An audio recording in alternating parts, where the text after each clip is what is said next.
On behalf of the Russell County School Board Chairman Eugenia Upshaw, Russell County Superintendent Dr. Brenda Coley, and Russell County High School Principal Tanya King, we would like for you to welcome you to the Mitchell Field at the Corbin Sports Complex. Tonight's game features the Wolverines of Montgomery taking on your Russell County Warriors. Carver, Montgomery is coached by head coach James Thompson. The Wolverines come into this contest with a 4-4 record, and they are 3-3 in Region 2 play.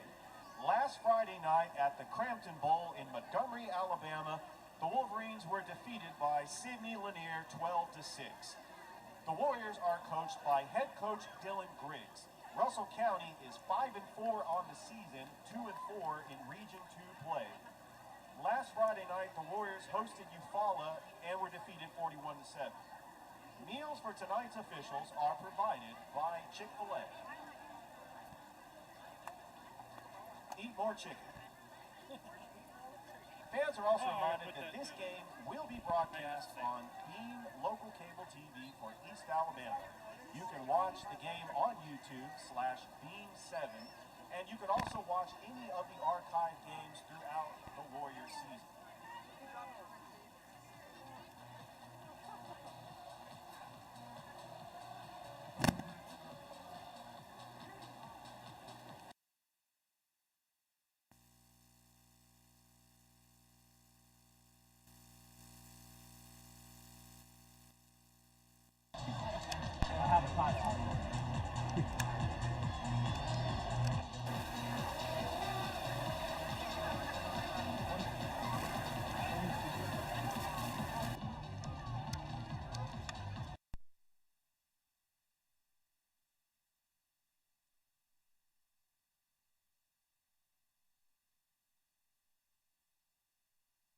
You'll be amazed at what you can do with Beam's faster and faster internet speeds. The 175 channels you can watch with our most popular plan, also pretty amazing.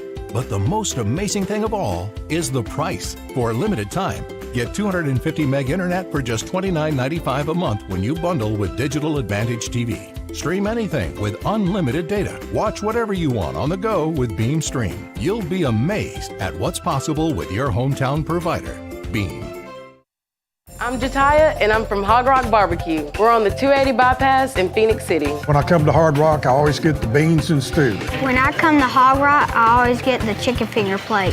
When I come to Hard Rock Barbecue, I always get the 5 chip sandwiches for $5. I'm Peyton from Hog Rock. We're known for our 5 for $5 barbecue chip sandwiches. But there's one more thing. There's one more thing. One more thing. I always get a Pepsi. I always get a Pepsi. And I always get a Pepsi. We proudly serve Pepsi products. And we love Buffalo Rock. Dining for Charities gives back to the community. This month's charity, Habitat for Humanity of Phoenix City, is seeking to put God's love into action by bringing people together to build homes, communities, and hope. Visit diningforcharitiesga.com to learn more. With Beam's internet speeds getting faster and faster, you'll want to explore every last corner of the internet. So you're going to need a bigger screen. You can watch anything with over 175 channels. So you're probably going to need a bigger couch. Plus, with the $500 you'll save when you bundle 250 meg internet with Digital Advantage TV. Need a great gift that always fits? Get Dining for Charities gift cards for your friends and family. Available in your choice of denomination. Recipients can redeem them for any of our Dining for Charities certificates. A great choice for any occasion. Birthdays, anniversaries, holidays, or employee recognition. There's something for every taste. They're a great buy, and they benefit a local nonprofit. Visit diningforcharitiesga.com to see all our great deals.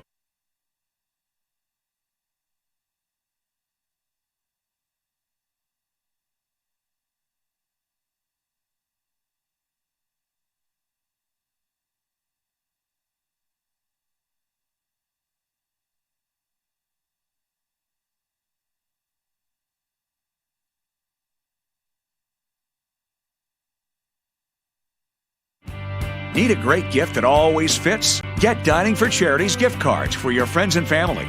Available in your choice of denomination. Recipients can redeem them.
Need a great gift that always fits? Get Dining for Charities gift cards for your friends and family.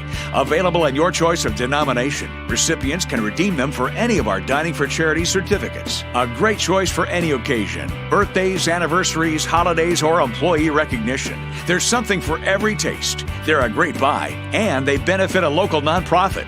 Visit diningforcharitiesga.com to see all our great deals and to purchase your gift cards today.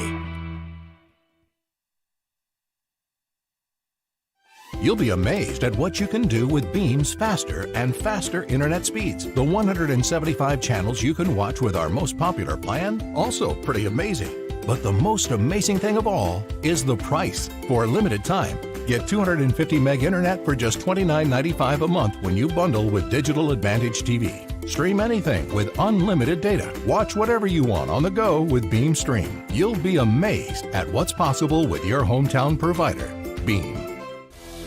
Russell County High School football is made possible by Buffalo Rock Pepsi, your family-owned Pepsi distributor, Beam, your beam your way, and by WLTZ NBC 38.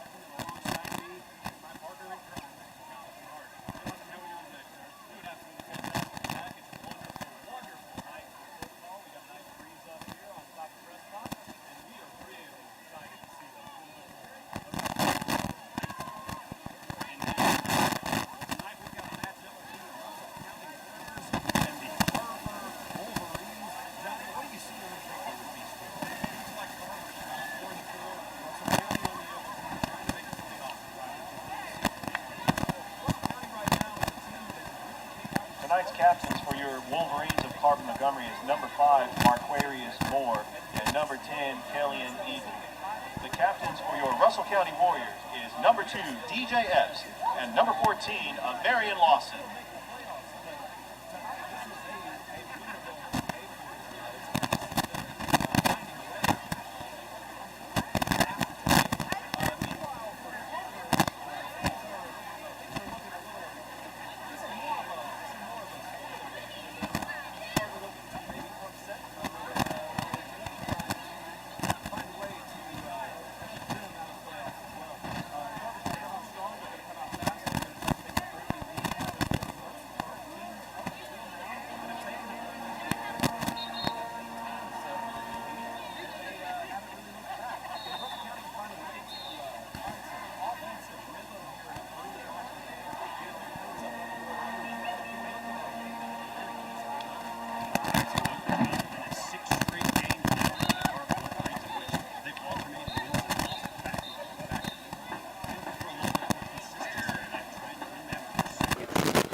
Carver has won and deferred. Russell County will receive its scoreboard in.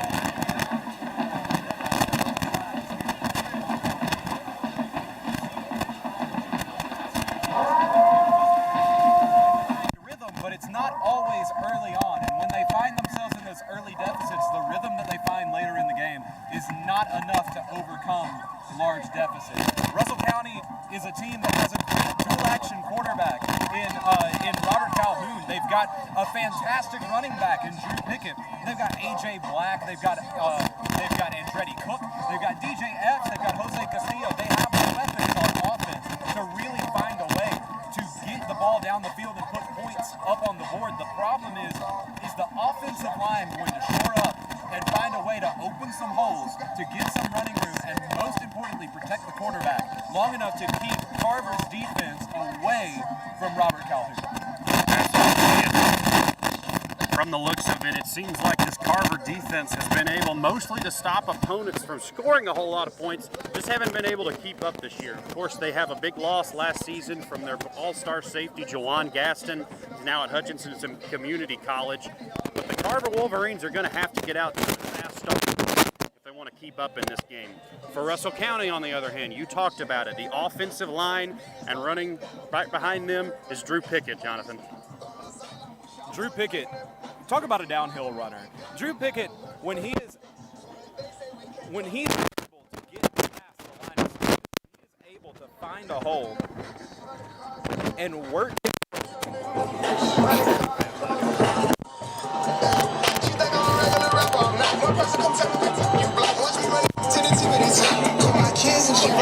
When Drew Pickett is able to get past the line of scrimmage and he is able to work his way through a hole, he is nigh unstoppable. I can't tell you how many times we have seen run after run where if Drew Pickett can just find a way to get past the sticks, he easily picks up a first down and more. 20-yard runs, 30-yard runs, things that he's not unaccustomed to. He is more than enough to get big plays out here for the team, but it all comes down to whether or not that offensive line is going to show up tonight like they have in the past. Absolutely, Jonathan. And as you see the Russell County Warriors now out on the field, you saw the Carver Wolverines come out. Here come the Russell County Warriors. They're looking to win this game tonight, led by their coach and their quarterback, Robert Calhoun, who is out in front of the entire team there. You see him jumping around. We're not quite sure who's got the coin toss yet, as it hasn't been allowed, but we've got about 30 minutes until game time coming up. Just about ready to get underway here at the Corbett Sports Complex.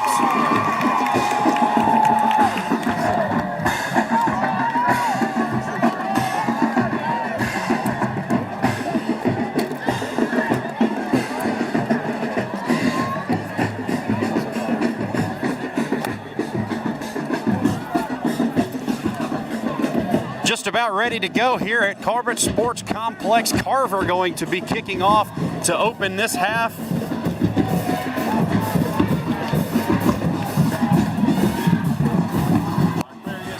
Back to kick off. Back to receive for Russell County. Number 1, AJ Black. Number 22, Jose Castillo. And as you hear the announcer there, Jose Castillo and AJ Black ready to take the opening kickoff from Carver back at about the 8-yard. Talk about some dynamic playmakers. The big play ability from AJ Black and Jose Castillo both. Just absolutely fantastic players. Looks like it was kicked over towards AJ Black, and he's going to find some wiggle room down the sideline before being taken out right around the 35-yard line. Yes, sir, Jonathan, and you said it. Russell County's got some players, but we're going to see what this Carver defense is all about. They're pretty highly touted in terms of points scored this season. Of course, that offense just hadn't quite been able to keep up. Let's see what Robert Calhoun, Drew Pickett, and that Russell County offense can do here. Absolutely. Well, what a great night for football we have here, folks. Looks like the Russell County faithful has come out, the Carver faithful has come out, and we are ready to get going. Just a couple seconds into the game here, Russell County first down from the 37-yard line, and that Calhoun will keep it over the left side. Looks to pick up a couple yards, maybe got about 2 or 3 up to almost the 40-yard line. I like that play, especially on first down. You know, you're kind of feeling it out here a little bit. You're kind of seeing what you can get early on, and one of the best ways to do that is to give Robert Calhoun every chance he can to make a big play here, and using those legs of his is going to be crucial against this Carver defense. Russell County looks like their line's up. 2 wide receivers to either side here. Pickett in the backfield. Snap is to Calhoun. Looked like he may have been down, and a bad snap will cause Russell County to work from their 36-yard line. Going to bring up about 3rd and 11 now, as with a loss of a couple yards. Just an absolute crusher. You know, you're looking to establish rhythm early on. That's something that they've had struggles with, like we were talking about earlier.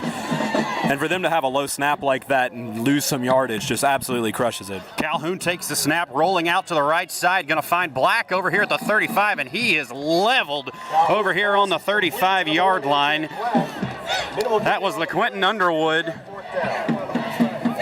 And Russell County would be forced to punt it away to Carver. You know, so far in this season, throughout the entire season, Russell County's entire offensive scheme has thrived when the point of contact between the ball and the receiver is farther downfield than behind the line of scrimmage. But when it's behind the line of scrimmage, oftentimes you're going to see them in punting situations. A low snap back there to Drew Olds, who kicks it away. It bounces at about the 36, 37-yard line. We'll take a Russell County bounce, and we'll be down at the 32-yard line. So Carver will have it going the other way. Absolutely fantastic punt there by Mark Olds. A great effort to flip the field, and it looks like he literally flipped the field.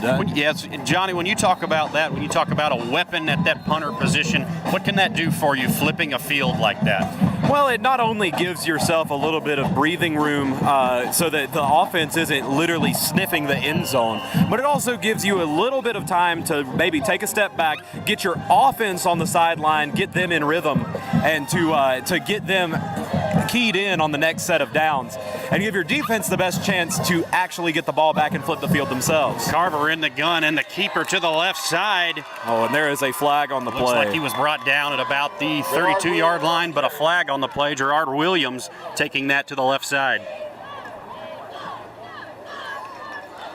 Excuse me, that was Renard Williams. On the offense, 10-yard penalty from the spot of foul. So Carver will be hit with a holding penalty, and right away behind the sticks for Carver High School, Jonathan. And if anything, it seems that for the most part, Carver in every single game this season has had some sort of offensive identity, but penalties have been absolutely killing them. 1st and 20 here for Carver. Handoff goes up the middle to about the 26-yard line, and that'll bring up about a 2nd and 16 here. That's Marquavius Moore on the carry. Takes that for about 4 yards there. And Moore, you want to talk about a running back that is compact but powerful. I mean, he is small, but he is dangerous.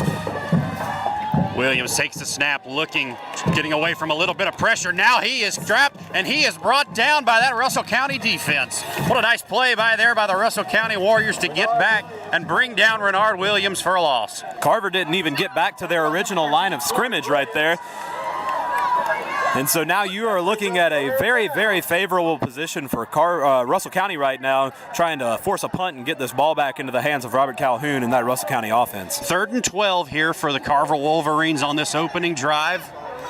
And an important down here for this series. Williams will take the snap, looking deep. He's got a man out there, and he overthrows him.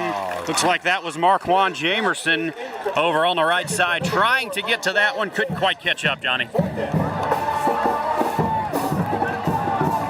You know, as much as we've wanted to see so far this season, Russell County's defense really send a blitz, try to get to the quarterback, put some pressure on the quarterback. And that right there was a really good look at what happens when a defensive line really commits and sells out on trying to get to the quarterback to stop him from throwing the football, because the quarterback ended up getting the ball off, but he overthrew it due to the pressure, and they almost blocked that Looks punt. like it was blocked, maybe tipped at the line, but will take a big Carver bounce and roll all the way down to about the 27, 28-yard line. So looks like Carver may have gotten away with something there, Johnny.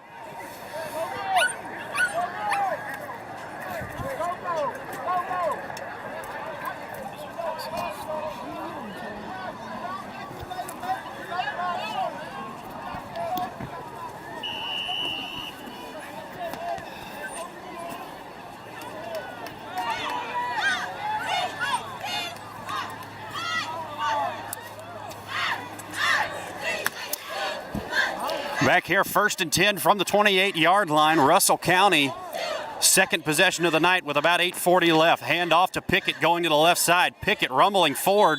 Going to pick up a couple yards there to about the 30-yard line. 2-yard gain on the play brings up 2nd down.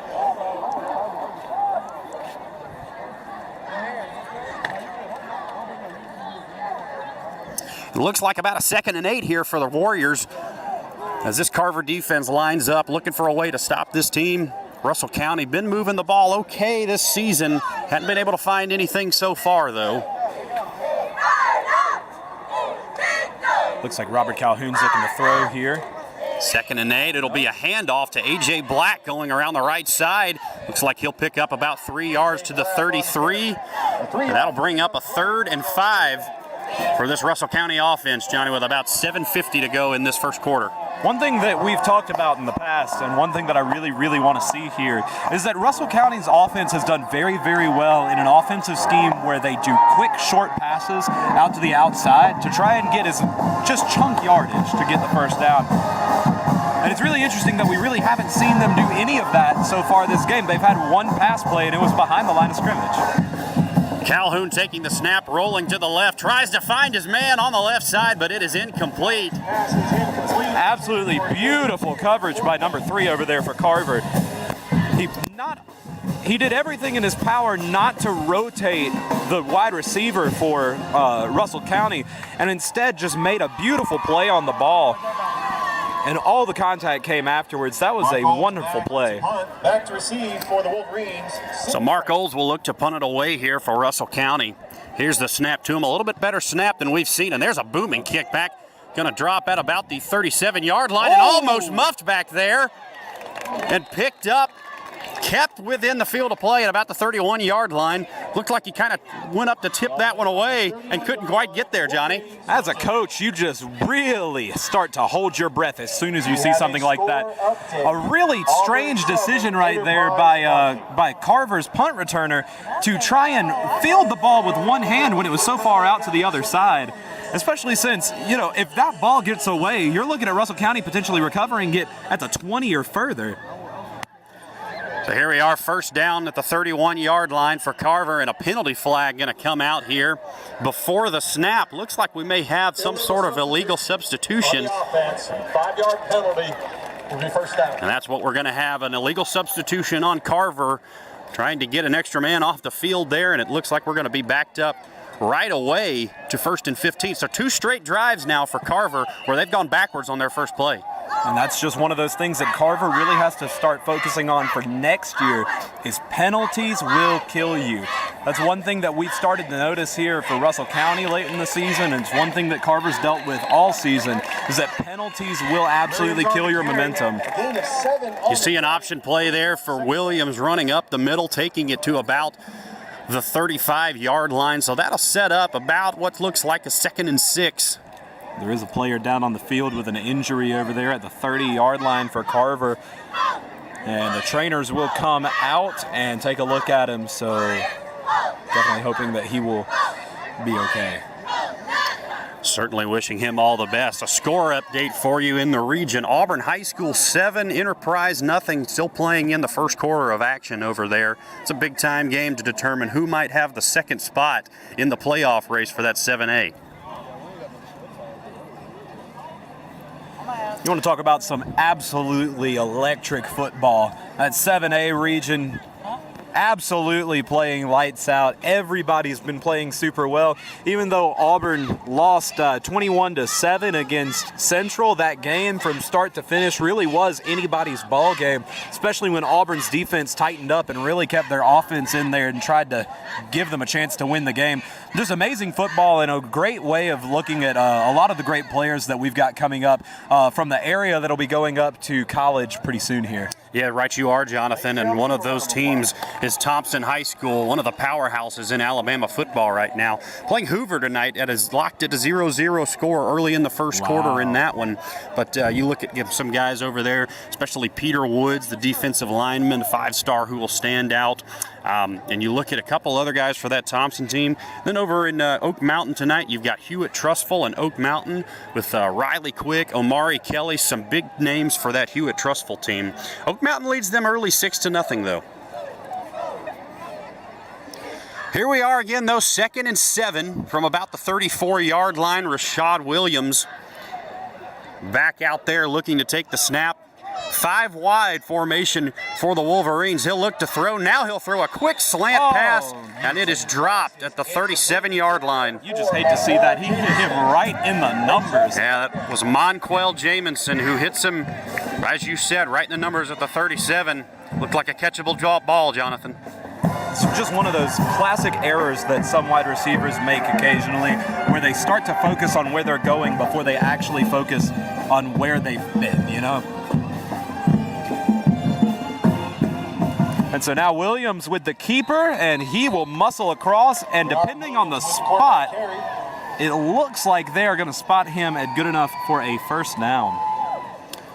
Looks like at about the 41-yard line here, Jonathan. They spotted him inches short. And so it's going to be 4th and inches right here at around the 41-yard line, unless they're going to measure this. And it will remain 4th down, it looks like. Oh, I'm sorry, they will come out and measure. So here come the change, Jonathan. Interesting, we had a couple announcements before game time for some chain workers to come down. So no action right now, but looks like they're about to see their first action of the night.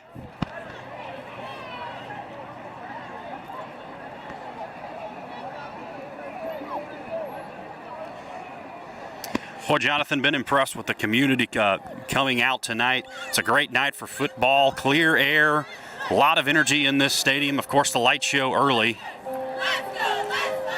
as the sticks come out, and it looks like it will be a first down. It is for Carver at the 41-yard line. So a nice job of Carver moving the field there.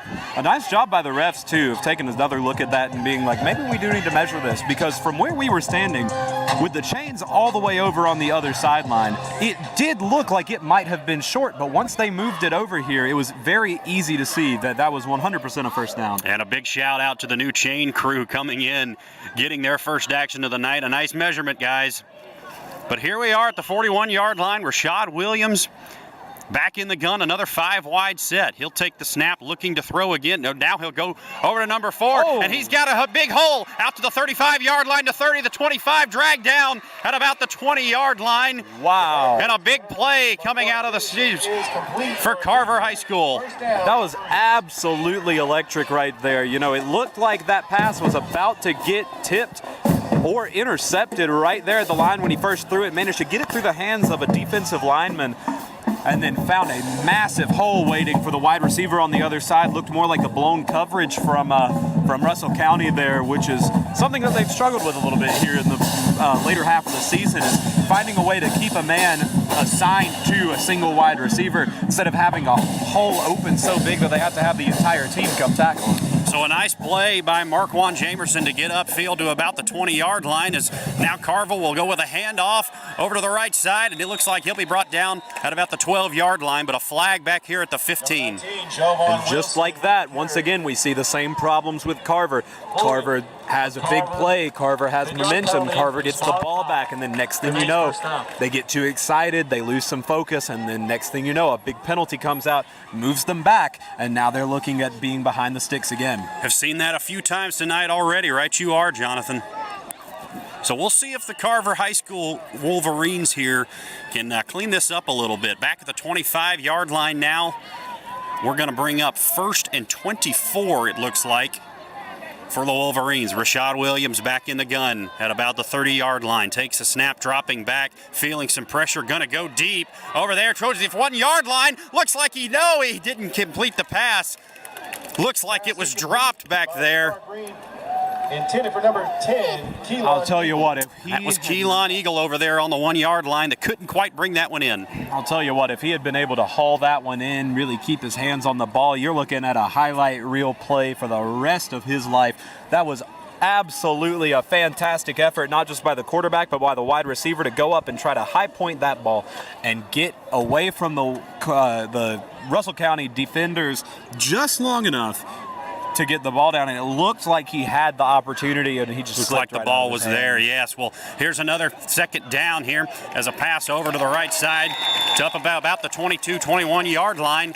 We're going to be short of the sticks here, and that'll bring up a 3rd and long. What a great way. Sidney Franklin on the catch there. What a great way of really making sure that you don't have another blown coverage, another busted man play. That really was a great effort by the defender there to follow the quarterback's eyes, and even if he knew that he couldn't get in front of the ball to make a play on it, to really make sure that no matter what, they couldn't get more yardage than they already did. Right you are, Jonathan. So bringing up about 3rd and 16 here Jonathan, if you're Carver, what are you doing here? Are you trying to get in field goal, or are you trying to go for it? If I'm Carver right now, knowing that, well, it looks like they're going to go for They are going to go for the long ball, but it was incomplete. Incomplete intended for It looked like that was Marquaz Jamison again, and it looked like he had him open, Jonathan, just a missed call. And Carver going to have to bring out either the field goal unit. Looks like they're flirting with maybe going for this one. Well, I kind of like going for it right here. You're pinning, if you miss it, you are pinning Russell County farther back than your punter has been able to pin them all game tonight. And on another note, as you were saying before the game, Carver's offense has not been hanging very well with other teams when the other teams have found some rhythm. So you going for it right here gives you the best possible chance of staying out in front. 4th and 15 going up to the end zone, and that one falls incomplete on the left side. We'll have a turnover on downs. Looked like that was Juwan Gaston over there on the left side. And I don't believe that was Juwan Gaston, actually, but back in the end zone, going to be incomplete, and Russell County will take over from the 22-yard line. That was an absolutely fantastic play by Carver, really. When you look at the two back-to-back plays where they had a man sitting there knocking on the door to the end zone, the quarterback felt a little pressure and just overthrew it a little bit. And let's also talk about how disastrous that could have been for Russell County. That one defender coming up to try and make a play on the ball, that went right over his hands. If he had missed, if that receiver had been a little bit further back, that was a touchdown. You're looking at maybe a pick six there. Well, Calhoun will give it off over on the left side to DJ Epps. He'll try to find some running room, but is unsuccessful as he only gets back to about the line of scrimmage. So a nice pursuit there by Carver High School. And that'll bring up 2nd and 11, it looks like. 2nd and 10, maybe. And with 4 minutes and 39 seconds left in this first quarter, these teams are starting to feel each other out a little bit and figure out what works and what doesn't. And it looks like Russell County, given some things that happened last week with interceptions in the red zone and things like that, they're a little gun shy on throwing the ball downfield. But really, truly, that's the only way we're going to see some really good movement by the offense here, and so it's interesting to see if they'll actually start throwing the ball here soon to try and generate some momentum. Looks like we've got a false start here, Jonathan, on the about the 21-yard line. That'll back it up 5 yards to the 16-yard line, so 2nd and 15 now coming up for the Warriors. And just when you start talking about momentum, then you have a penalty and they move backwards. It's really hard to keep that momentum going when you have things like that. And then there's a fumble on the play, and it looks like Calhoun may have hopped back on that one. What a disaster there by Russell County, looming. A big opportunity missed, though, by Carver not to fall on that one. But it will bring up 3rd and very long for the Warriors. Well, on the play there, it looks like he was handing it off to Pickett, and Pickett accidentally dropped it, but a fantastic move by Pickett to scoot the ball backwards, acknowledging that Carver was going to come get the ball. And it's better to fall on it back towards the end zone than to have Carver have the ball near the end zone. Here's a 3rd and 23 thrown into traffic and broken up by Carver at about the 25-yard line. Pass was intended for DJ Epps, it looked like. DJ Epps brings up 4th. And the Warriors will be forced to punt on 4th and 23 from deep in their own territory. And even though that pass was broken up by Carver in some very heavy traffic there, let's acknowledge for a second the accuracy of Robert Calhoun to throw a bullet right in there, right into the hands of DJ Epps. If that second man had not come across the front and knocked it out of his hands, you're looking at a completion right there. Mark Olds back in punt formation for the Warriors, back in his own end zone. And you've got to be careful here, Jonathan. Timeout, Russell County. So a timeout will be taken by the Russell County Warriors to talk about this one. Auburn is leading Enterprise 14-8. And as you hear over the PA system, Auburn High up on Enterprise 14-8 early in the second quarter of that action.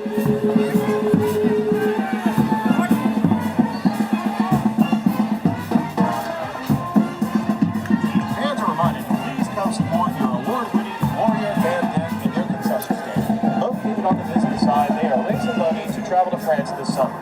Food options tonight include market tacos, fried Oreos, fish dinners, cheeseburgers, home fries, and much, much more. Well, Jonathan, before these two teams get going, what do you see out of these first quarter of football so far, these first about 10 minutes of game time? Well, in these first 10 minutes, you've really seen a little bit of momentum here by Carver early in the game. But when it comes down to it, the big plays are really being negated, and the momentum is really being killed by penalties, which has been Carver's Achilles heel. And two beautiful passes for a potential touchdown were then missed by overthrows because of pressure brought by Russell County. So really, truly, it's been a great quarter for Russell County's defense, showing out and really proving that they can get to the quarterback and or pressure the quarterback in an attempt to get the ball back in the offense's hands. But we need to see more from Russell County, because right now Carver's offense is really giving it to Russell County. And if Russell County can't do the same, then eventually you're going to start seeing Carver have a moment to break through. And if you can't find momentum against Carver's defense, then you're not going to be able to catch up. 1st and 10 coming up for the Carver Wolverines after the punt from the 37-yard line. The first time Carver has started in Russell County territory tonight. Williams will take the snap, give it off from the right side. Looks to get about 3 or 4 yards there before he's taken down at about the 35-yard line. That'll set up 2nd and 7. That's Kadarius Hopkins on the run. Brings up 2nd down. And a nice little run to the outside there. You know, at this point, when you're in this kind of territory where you're trying to get into the red zone, maybe get into field goal range, a little gain here and there is not the worst thing in the world. Keeps the clock running, keeps the ball away from the Russell County offense, and definitely gives your boys a little bit of chance to wear down the defense and try to get some momentum, just like that play right there. A nice play action that times by Williams.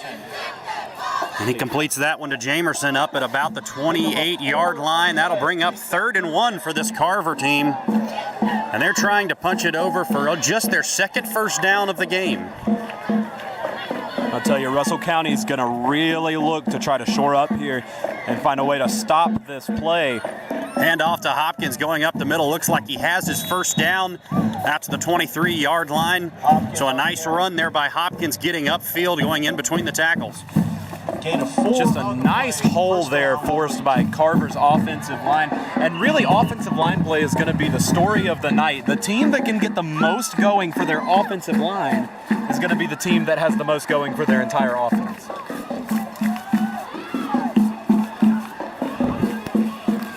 Will bring up a 1st down and 10 for Carver inside Russell County territory at the 25-yard line. Williams taking the snap. The southpaw fires to the end zone. Looks like it was almost caught and broken up, but a flag comes in.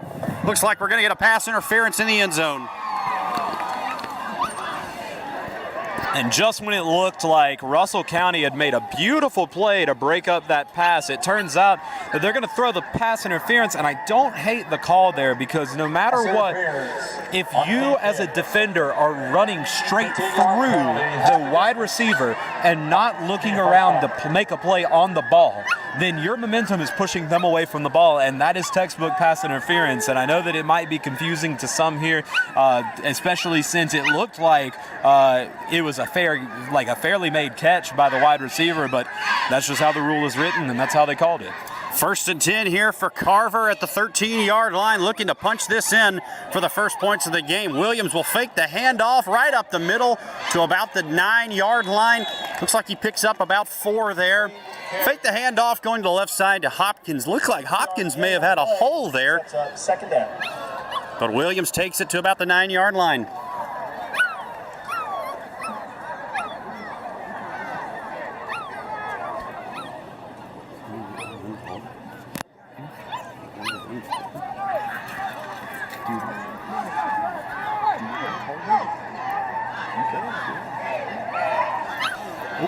And 2nd and 7 here as a pass is fired towards the end zone. And Carver wants a flag. Kadarius Cobb begging for a flag back there. It looked like a fade route in the back of the end zone. He's not going to get the call, though. And that'll bring up a 3rd and 7 for Carver deep in Russell County territory. It looked like Russell County right there was really trying to bat the pass away into their teammates' hands. right there. It looked like if they had kept their feet in bounds, that might have been a deflection for an interception there in the end zone, but here we are on 3rd and about 7. 3rd and 7. Williams looking for the end zone. He'll throw another one of those fade passes, almost caught back there by Jamerson, but it'll fall incomplete just off the hands of Makari Jamerson in the back of the end zone. And Carver faced with another decision. I'll tell you right now, Russell County is getting really lucky here against Carver earlier in the game. 2 red zone opportunities for Carver to score and put the ball in the end zone, and on multiple passes into the end zone, sometimes to wide open wide receivers, their quarterback is putting it just out of the reach of the wide receiver and giving Russell County the chance to keep the score at 0.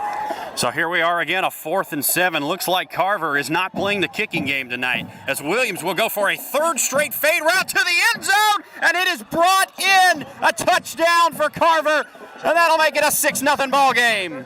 And that right there just shows you that eventually you're going to make a play. You give your quarterback time to get comfortable, time to get a little bit of experience against a defense he hasn't seen yet, and suddenly you're looking at a 6-0 game with a chance to make it 7. A beautiful pass by the quarterback who finally just found his man, dropped it right in the breadbasket, and suddenly finding a little bit of rhythm here against the Russell County defense. Sidney Franklin on the touchdown reception as Carver kicks this one up, and it is good to make it a 7-0 ball game. I think we're seeing there why the kicking game may not be making many appearances tonight, Jonathan. I thought that was about to fall straight down in front of the crossbar. That I held my breath on that one until it went through. That was the highest, most floated kick for a point after that I've seen in a long time.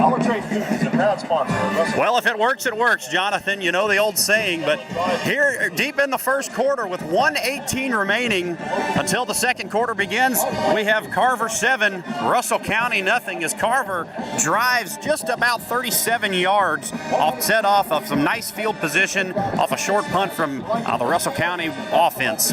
I'll tell you what, if you can only kick it about 8 yards through the uprights, then as long as you can get your team into the end zone, you only have to kick it 8 yards through the uprights.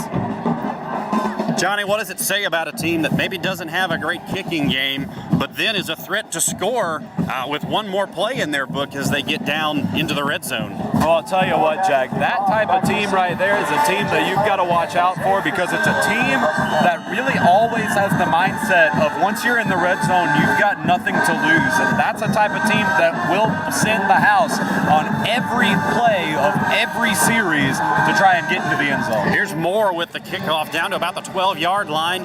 Returning is A.J. Black's up to the 30. He breaks the tackle to the 45-50. Up the sideline to the 45 and pushed out of bounds at the 43-yard line. And the biggest run of the night for Russell County Warriors. What an effort by A.J. Black to march all the way down into Carver Wolverines territory and try to keep this drive going against a very good Carver secondary. That was absolutely fantastic. A.J. Black staying on his feet, shaking a tackle early on in the run, and finding a way to just make a play happen and stay in bounds to get every single yard that he could.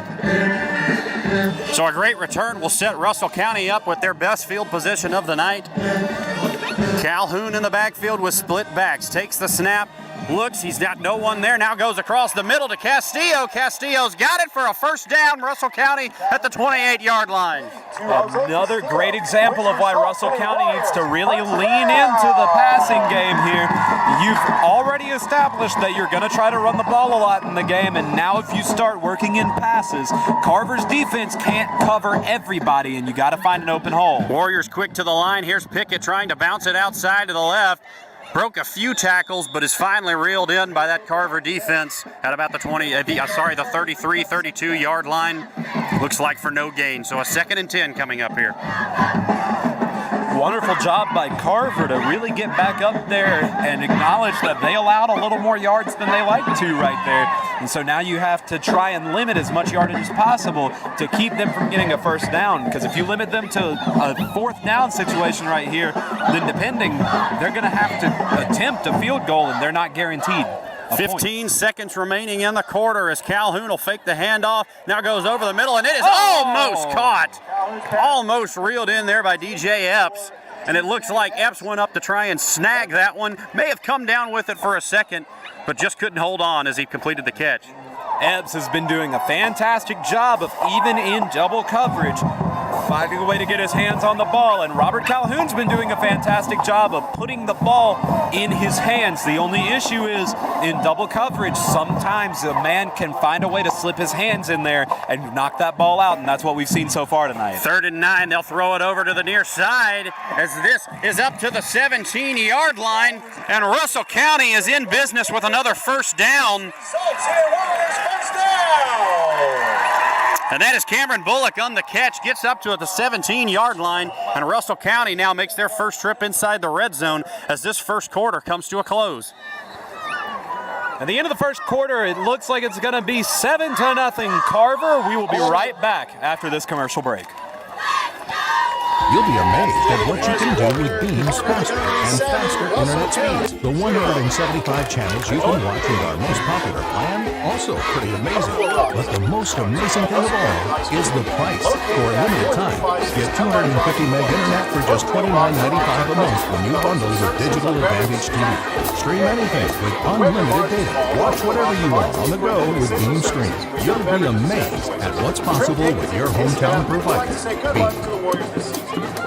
Need a great gift that always fits? Get Dining for Charities gift cards for your friends and family. Available in your choice of denomination. Recipients can redeem them for any of our Dining for Charities certificates. A great choice for any occasion. Birthdays, anniversaries, holidays, or employee recognition. There's something for every taste. They're a great buy, and they benefit a local nonprofit. Visit diningforcharitiesga.com to see all our great deals and to purchase your gift cards today.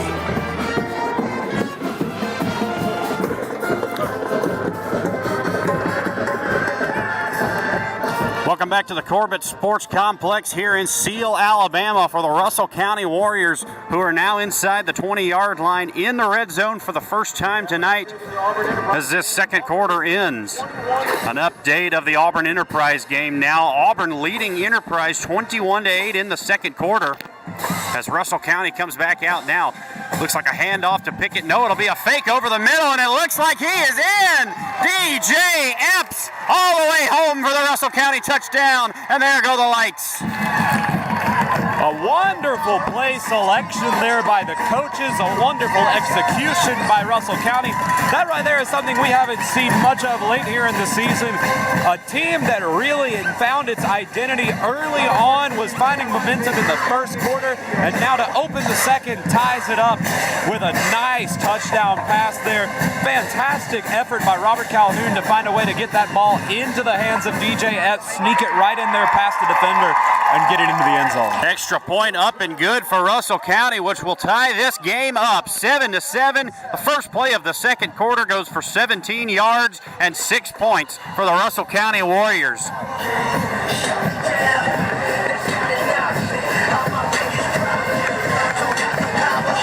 Just under 12 minutes left in the half here. Jack, looks like both of these teams are starting to heat up a little bit here.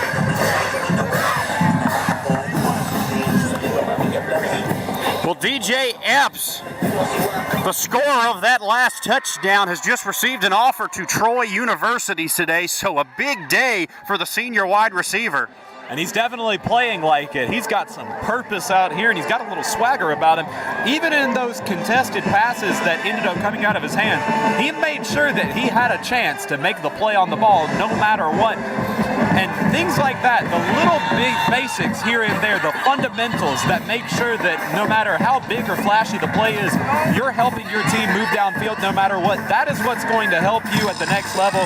So congratulations to DJ Epps, and I'm sure his family is very proud of him here in the stands watching him play tonight.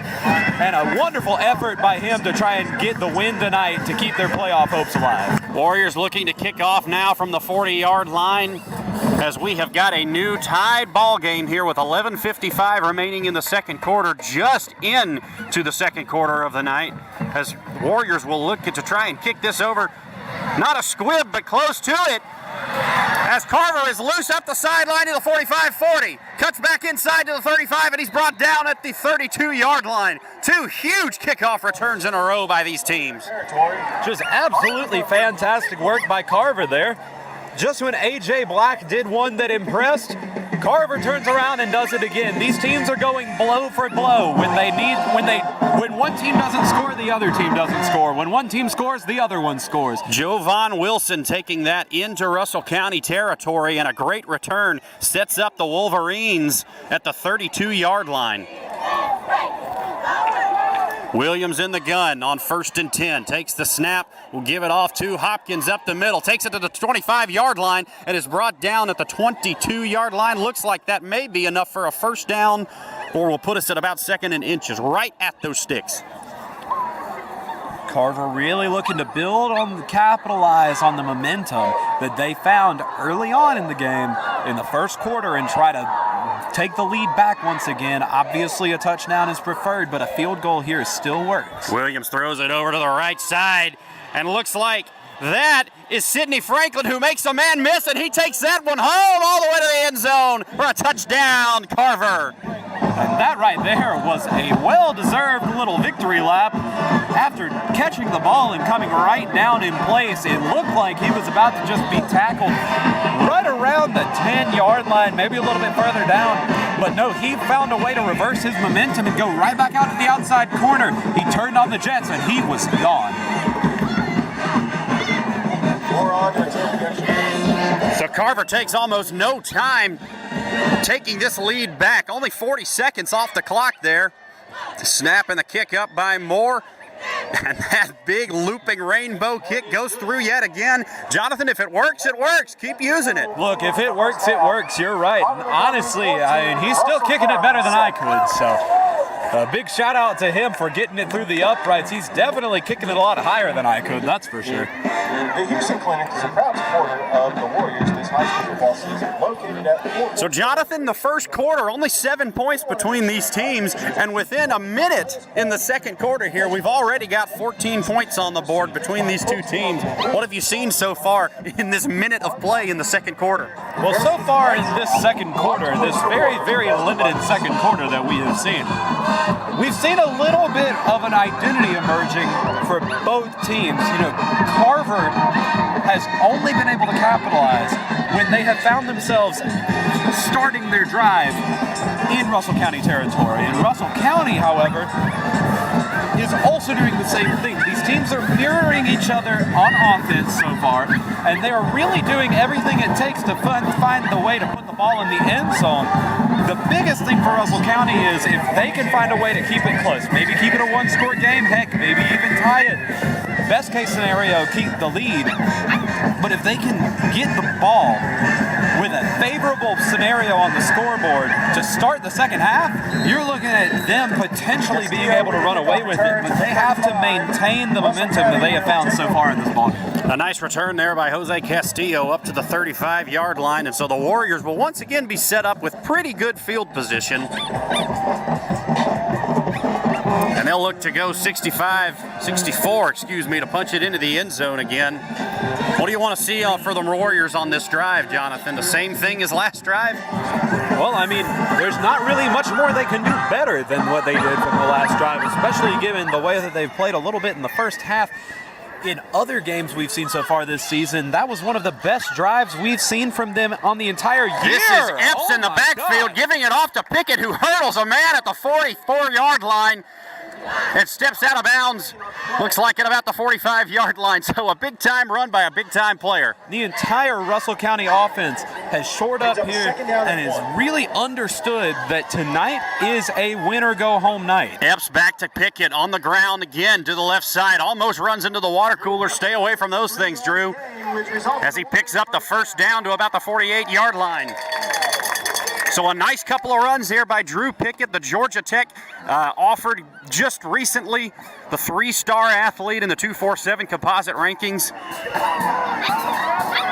And here we go, Russell County, 1st and 10 from the 48-yard line. DJ Epps out there quarterbacking this team. Oh, excuse me, that is Robert Calhoun as he gives it off to Pickett again. Busts through the middle and gets up to about the 47-yard line and into Carver territory. Go the Warriors. One thing to keep watching out for is you watch the Carver defense try to contain Drew Pickett now that they've started to get into a rhythm with the run game. You see DJ Epps lined up there towards the top of the top of the screen. Jabari Jordan in now at running back for the Warriors. He takes it to the left side and explodes through a man and continues to go down to the 35-yard line. We got a flag coming in, and that may be a face mask added to the end of this run. So a great, powerful run by Jordan coming in for Drew Pickett and picking up a lot of yardage, Jonathan. Just an absolutely fantastic run. Maybe find a hole, and not just find it, but really kind of make it. If you notice, he just muscled through a very small hole there in the offensive line and really told the entire Carver defense, no, I'm not going down. And he stayed on his feet, tiptoed the sidelines, got a few more yards, and then the penalty moved Russell County even farther down the field, and now you're looking at 1st and 10 from the 30. Here come the Warriors. Calhoun looking over the middle. Pass was tipped and just out of the hands of A.J. Black at about the 15-yard line, and it looks like that pass got tipped at the line. Couldn't quite corral it, could DJ Black. And it'll bring up 2nd and 10.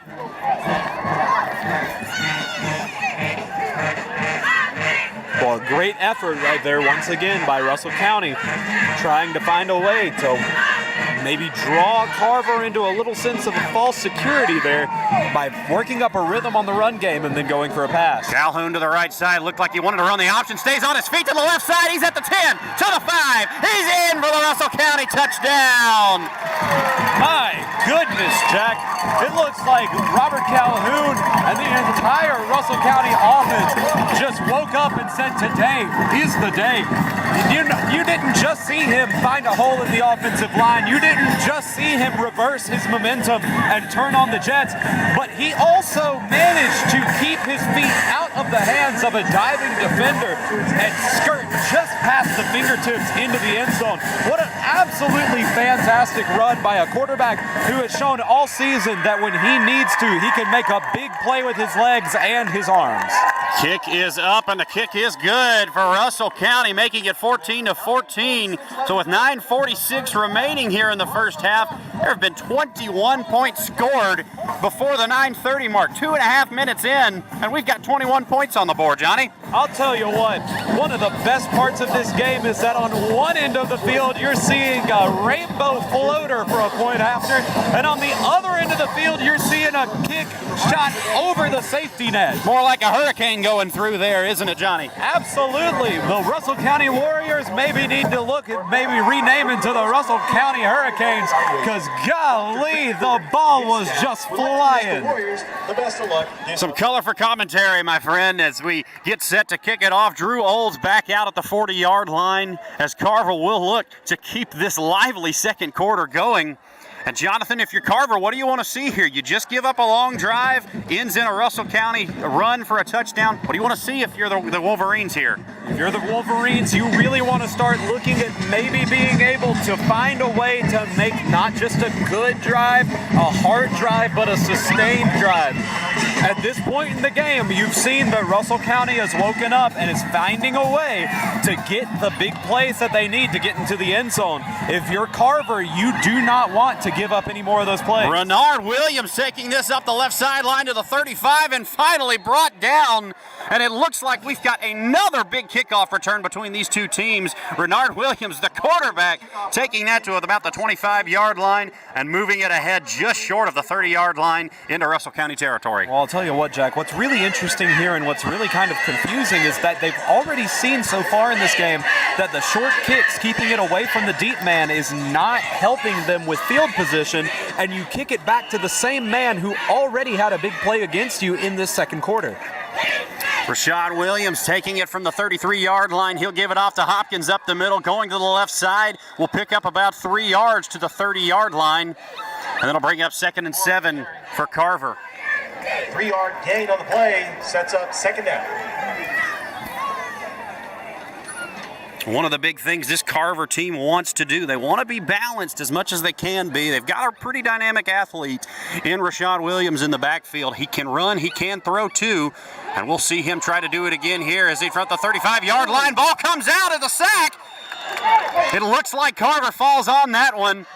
Out at the original line of scrimmage, the 33-yard line. So Rashad Williams, we just get done talking about him, almost loses the ball for his team. And he took a big hit right there. Russell County really came in, man, lowered the shoulder and just absolutely rocked him. I definitely would have lost the ball on that one too. So a great effort by Carver to really maintain control of the ball to try and get a first down and keep this drive alive. 3rd and 10 from the 33. Carver takes the snap. Looks like we're going to have a stoppage in play. And there is a flag on the field over at the 34-yard line. An offsides called on the Russell County Warriors, and so a big-time call there, Jonathan. Will make it 3rd and 6. And that's an absolute killer. You know, Russell County so far in this game has been doing everything they can to keep penalties at a minimum, and they've been doing a really good job of that. And now, just after a big play to push Carver back behind the sticks, now you're looking at them moving Carver down the field with free yardage. 3rd and 6. Williams will take the snap, looks right, now throws the fade over to the left sideline, and that'll fall incomplete. Pass was intended that time for Marquand Jamerson at about the 5-yard line. But a 4th and 6, Carver hasn't really been punting tonight, and it is in that territory where you would expect the Wolverines to go for this one. Absolutely, and Carver is definitely leaving their offense out on the field so far, and it looks like you're going to see a 4th down attempt all the way back at the 29-yard line. This could be big for Russell County if they can force a turnover on downs. With another sustained drive, you're looking at Russell County trying to take the lead right before halftime. Carver comes out with trips right. 3 wide receivers down here on the near side as Williams looks towards the sideline for a call. Play clock down to 2-1. They just get the snap off. Williams stepping up in the pocket, eludes traffic. Now he's got a hold of the 20, to the 15, to the 10, to the 5. Rashad Williams is in for the Carver touchdown. On 4th and 6, he takes it the distance. I'll tell you what, we have seen time and time again where 4th downs maybe lead to 1st downs, maybe get right around the 1st down marker, but it's not every day that you see a 4th and 6 get converted for a full-on touchdown run from the 29-yard line. A fantastic play by the quarterback there to do everything he could to keep the team ahead of Russell County, to keep his team in this ball game. So it looks like the extra point may have been a little shanked there. And that'll be a no good extra point, making this 20-14. So Jonathan, the kicking woes in this game, not necessarily the woes so far, but the inability for a great kicking game has now cost the Wolverines a point. This right here could be big for Russell County. Russell County doesn't have to win by 7. They just have to win by 1, and that is their opportunity right there. You know, it would be a fantastic thing, a big morale booster and a big momentum shift in this game if Russell County could find a way to find a sustained drive again like we saw last time, get all the way into the end zone and punch it through to take a 21-20 lead and maintain that 1-point lead going into the half. Because as you remember, Russell County is looking at hopefully taking the lead at halftime for the first time in quite a few games, and if they can do that, then it looks like this could be a game that Russell County wins pretty handily if they can open up in the second half. So a great quarter of action in the second quarter, and Jonathan, we even failed to mention that is now 27 points in this second quarter alone. We are not even 4 minutes of game time in to this quarter. Jose Castillo and A.J. Black back to take the kick from Moore and the Wolverines. This is shot back towards Castillo. He will wait on it at about the 11, muffed it a little bit, now takes it over to the left side, up ahead to the 20, to the 25, 30, 35, 40, a burst of speed by Castillo out to midfield. Castillo changes direction up to the 42-yard line and brought down, but we do have a flag back at the 35-yard line. So a great return by Jose Castillo, but it might be coming back. Fantastic work by Jose Castillo. Even if it comes back, just the effort that's shown every single game by Castillo to try his best to move down into the other team's territory on the kickoff. That is absolutely crushing. So it will be a holding call called at the 36-yard line. So it looks like we're going to back Russell County up to the 26-yard line here. And there it is. The Russell County Warriors will start it from the 26-yard line, 1st and 10 with 8:04 left to go in this one, trailing by 6. Jonathan, can they move the ball again here? Well, all signs point to yes, minus the penalty. That was another big kickoff return by Russell County. They've had quite a few so far in this game, and it doesn't look like they've slowed down at all. That penalty aside, their offense and their special teams are moving at all cylinders. Give to Black up the middle. Grains his way ahead for about a 9-yard gain. Gets out to the 36-yard line.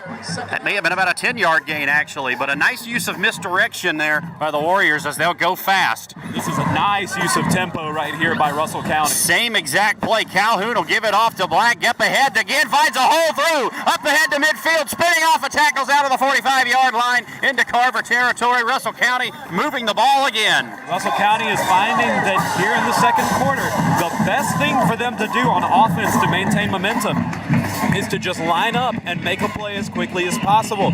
Don't let Carver get set. Don't let Carver look at your team and what they're going to do. Get up there, snap the ball, and go ahead and do it to confuse them as much as possible. Keep them on their heels. 7:30 remaining in this second quarter. Give to Pickett going to the right side. Pickett makes a couple men miss, finds a hole, gains his way up to the 41-yard line. About a 3-yard gain for the Warriors will bring up 2nd and 7. Still in Carver territory, and it looks like the Warriors will try to use maybe a little bit of tempo here, but looking towards the sideline. And we'll have a 2nd and 7. Calhoun in the shotgun with trips left, takes this to the left side, runs the option. The pitch is to Pickett. To the 41, makes a man miss up to the 40. Now to the 35-yard line, breaking his way through to the 30-yard line, and a first down for Russell County. 10-yard run. For a second there, it looked like Pickett might not get through for the first down, but a great second effort on the play. Just absolutely saw Drew Pickett once again muscle his way through a first down again. Warriors will go tempo. Jordan in there for Pickett. Calhoun will roll to the right side. Now he'll throw the fade over to Castillo, who goes up and gets that, but it looks like it fell incomplete. Whoa, Castillo had his hands on it at about the 9-yard line, but couldn't quite bring that in. A nice job by Carver to keep that out of his hands. Just like we saw with DJ Epps earlier in this ball game, a great effort by Castillo to go up, try and grab that ball out of the air and keep them in this game no matter what. 2nd and 10 for Russell County from the 30-yard line. Looked like they tried to quick snap here, and we'll get a stoppage in play as a flag will come down. And we're going to get an encroachment call on the defense. Looked like the Russell County snap count may have made the Carver defense jump at the line. And that'll put Russell County in good position. 2nd and 5 from the 25-yard line.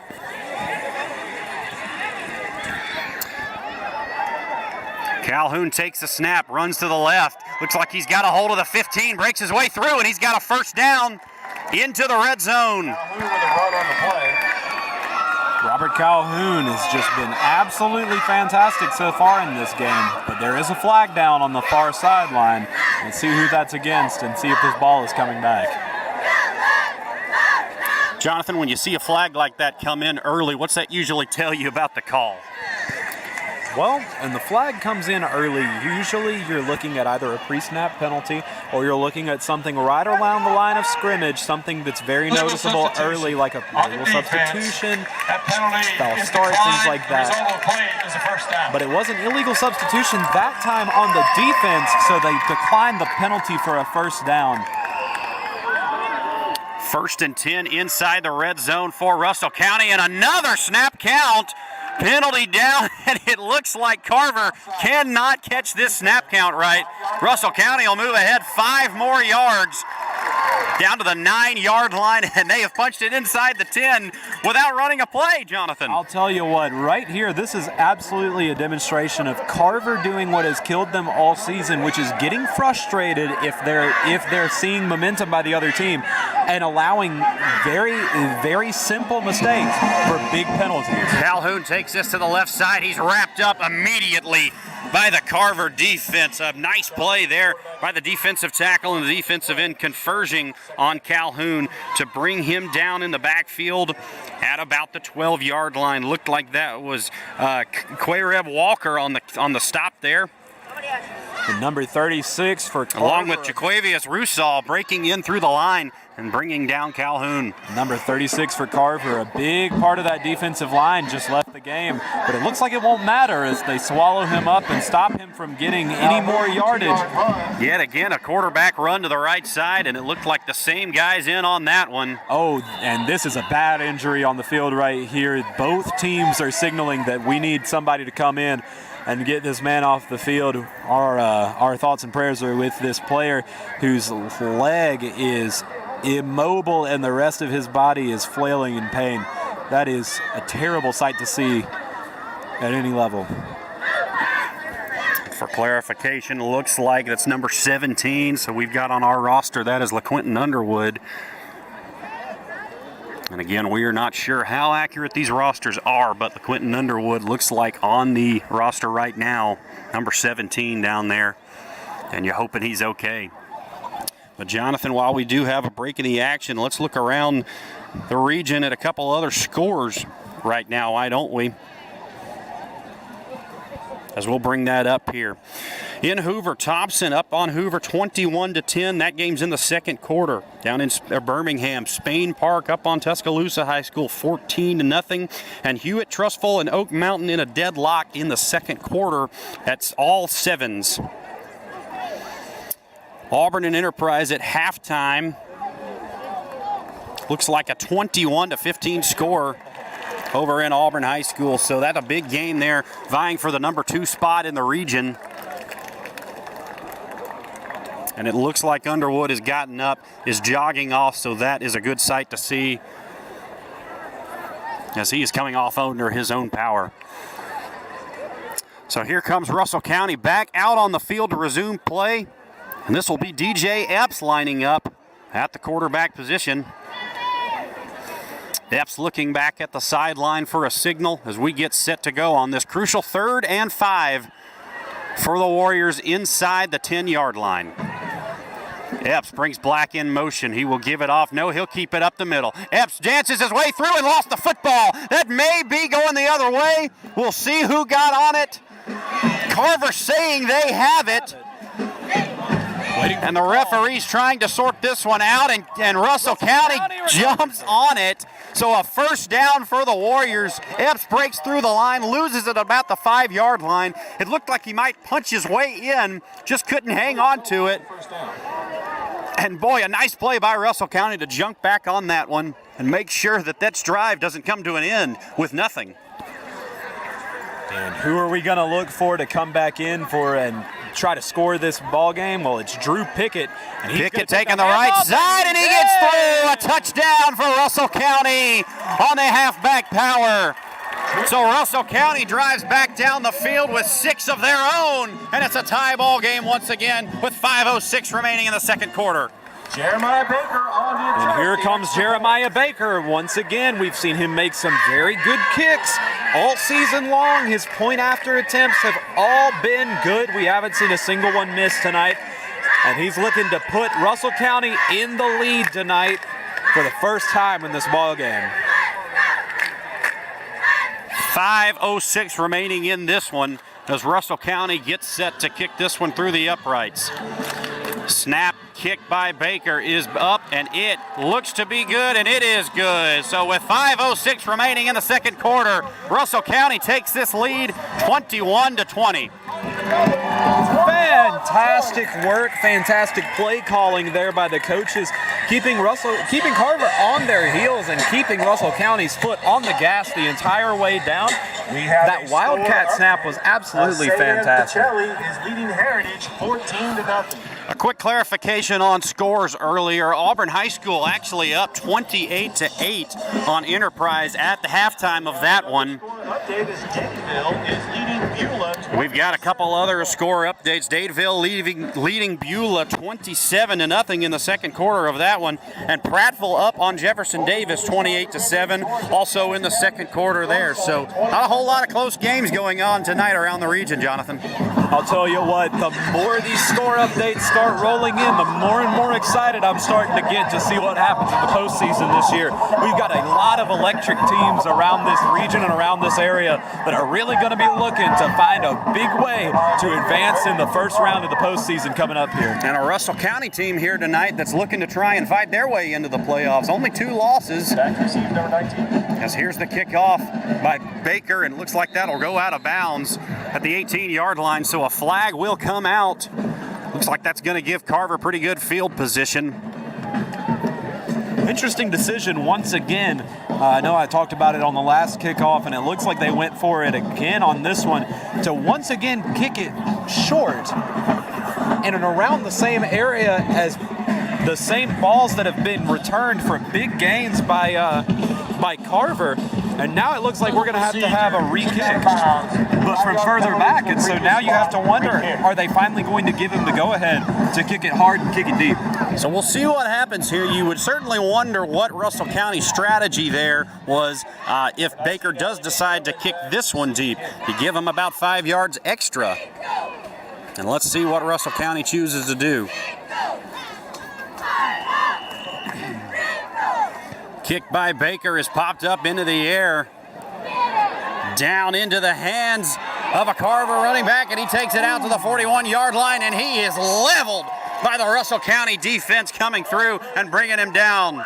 Rashard Williams was absolutely torn up that time by the Russell County kick coverage team.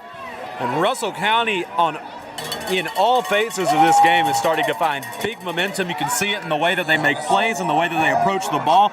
The offense is firing on all cylinders. The defense is starting to shore up. And let's give a shout out to Russell County special teams for really finding a way to stop the momentum there. And how about this? Devontae Shearer, the freshman for Russell County, coming up with a huge hit that time. He's got a bright future, it looks to be. 1st and 10 here for Carver, up at the 41-yard line as Renaud Williams will come out here. The 41-yard line, Russell County defense back on the field. He'll take the snap, throw it over to the right side. Looks like that was incomplete out there for Laquan Jamison. 2nd down. And that'll bring up 2nd down and 10.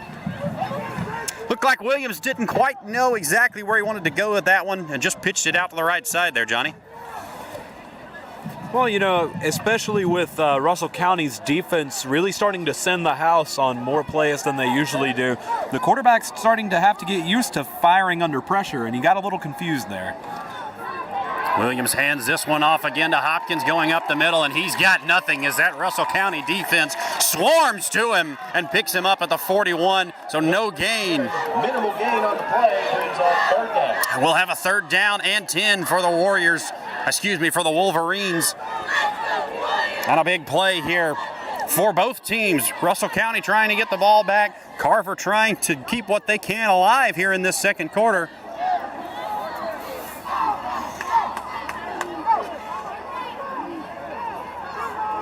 So here we are, 3rd and 9 from the 42. Looks like the Wolverines did pick up some yardage on that last play.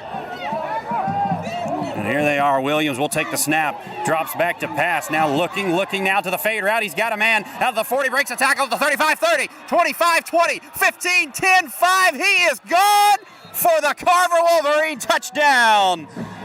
What a great play that time, hitting Sidney Franklin at about the 30-yard line, who broke a tackle and takes it all the way home. And just a real collapse in the fundamentals there by Russell County. You know, you've seen a lot in this game where they have made adjustments to fix the problems early on, such as the busted coverage, the lack of tackles, things like that. And just when it looks like they're starting to pick up a little momentum and find a way to keep getting the ball back into their offense's hands, a busted coverage then leads to a busted tackle. And now you're looking at another score by Carver to put them back in the lead. So Carver back at it here, 27-21. And Jonathan, we got to say it again, 34 points scored in this half alone by these two teams. Only 7 in the 1st quarter. Tell us a little bit about that one, Jonathan. That's pretty strange. Well, you know, once again, the entire 1st quarter was just about the teams really feeling each other out and finding a way to exploit weaknesses in the defenses so that they could find a way into the end zone. And both of these teams have been making beautiful adjustments all throughout the second quarter to find a way to score. And now you're looking at a combined score of 48 points, and with only 7 points scored in the first quarter, that is a grand total of 41 points scored in this entire second quarter alone. Do need to make a correction here. We have been calling players by the wrong name tonight. Renard Williams is the defensive lineman for Carver. It's actually Jamar Green who has been quarterbacking, so need to give credit where credit is due. Jamar Green been quarterbacking this team very well tonight. Here's the kick by Moore deep. Looks like we're going to have a stoppage in play before that is kicked off. A flag down at the 37-yard line for Carver. And we will back Carver up to the 35-yard line, an offsides penalty. So just getting a little bit ahead of themselves there.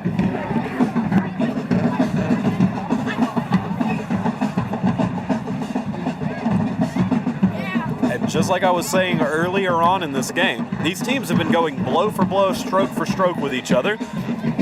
Just like on the last possession for Russell County's kicking team, they had a penalty to back them up. Now Carver does too. Here's the kick by Moore. End over end down to A.J. Black. Takes it at the 17-yard line. Up ahead to the 30-yard line. Got a hold of the 40. Dances through and bucks off a man to the 43-yard line. And he gives Russell County another great start in the field position close to Carver territory. Another fantastic run there by A.J. Black, who is absolutely playing lights out tonight. The Houston Astros lead the Boston Red Sox 1-0. As you hear there, an ALCS update. Houston up on Boston 1-0 in the first inning there. Looking around the region, Auburn and Enterprise still at halftime, 28-8 there. Prattville over Jeff Davis at halftime, 29-7. So a couple of games going on now, that some blowouts as Drew Pickett takes that one for about 3 yards. Russell County really hoping that with 3 minutes, about 3.5 minutes left in this first half, the clock ticking down, that they can take some time off this clock, find a way to get back into the end zone and take a lead into halftime. Russell County to the line and another flag on the field. Back here at the 32-yard line by the back judge. We'll see what this call is. Illegal substitution on the defense. 5-yard penalty. Remains second down. And an illegal substitution that time by Carver, so that will allow Russell County to move out into Carver territory with the 48-yard line. And Russell County almost gets Carver to jump again, but the refs will not budge to throw a flag there, so Carver gets away with one, it looks like, as Russell County will look to the sideline for a play. And man, did Carver ever get away with one. The helmet was pretty much halfway across the football. And yeah, the refs did not blow the whistle. Calhoun back to pass over the middle, dropped by DJ Epps at the 36-yard line. Golly, the amount of times that we've seen Robert Calhoun throw to DJ Epps in double coverage with traffic just bearing down on him, it's very admirable, the effort that DJ Epps has given tonight, the way that his body has just taken a beating from the other team. Couple of 5A scores. Andalusia over Carroll, 14-3 there in the second quarter. Charles Howard over Headland, 14-0 also in the first quarter. Here's Calhoun, will take the snap, give this to Pickett. Pickett makes a man miss, brings it out to the 40-yard line. He's got a hole, 30 to the 25, throws a block to the 15, to the 10, brought down at the 5, but a flag on the play back at the 20-yard line. What an effort by Drew Pickett to find a hole and break a tackle to get all the way down the sideline and almost to the end zone. Sadly, that penalty is probably going to be on Russell County, and it's going to bring the ball back. But still, picked up the first down, moved them downfield, and you're going to be looking at a play from the red zone, which is where Russell County's been doing very well so far tonight. It was a block that time, looked like by Caden Chin. On the offense, player ran out of bounds, returned to the field, and blocked.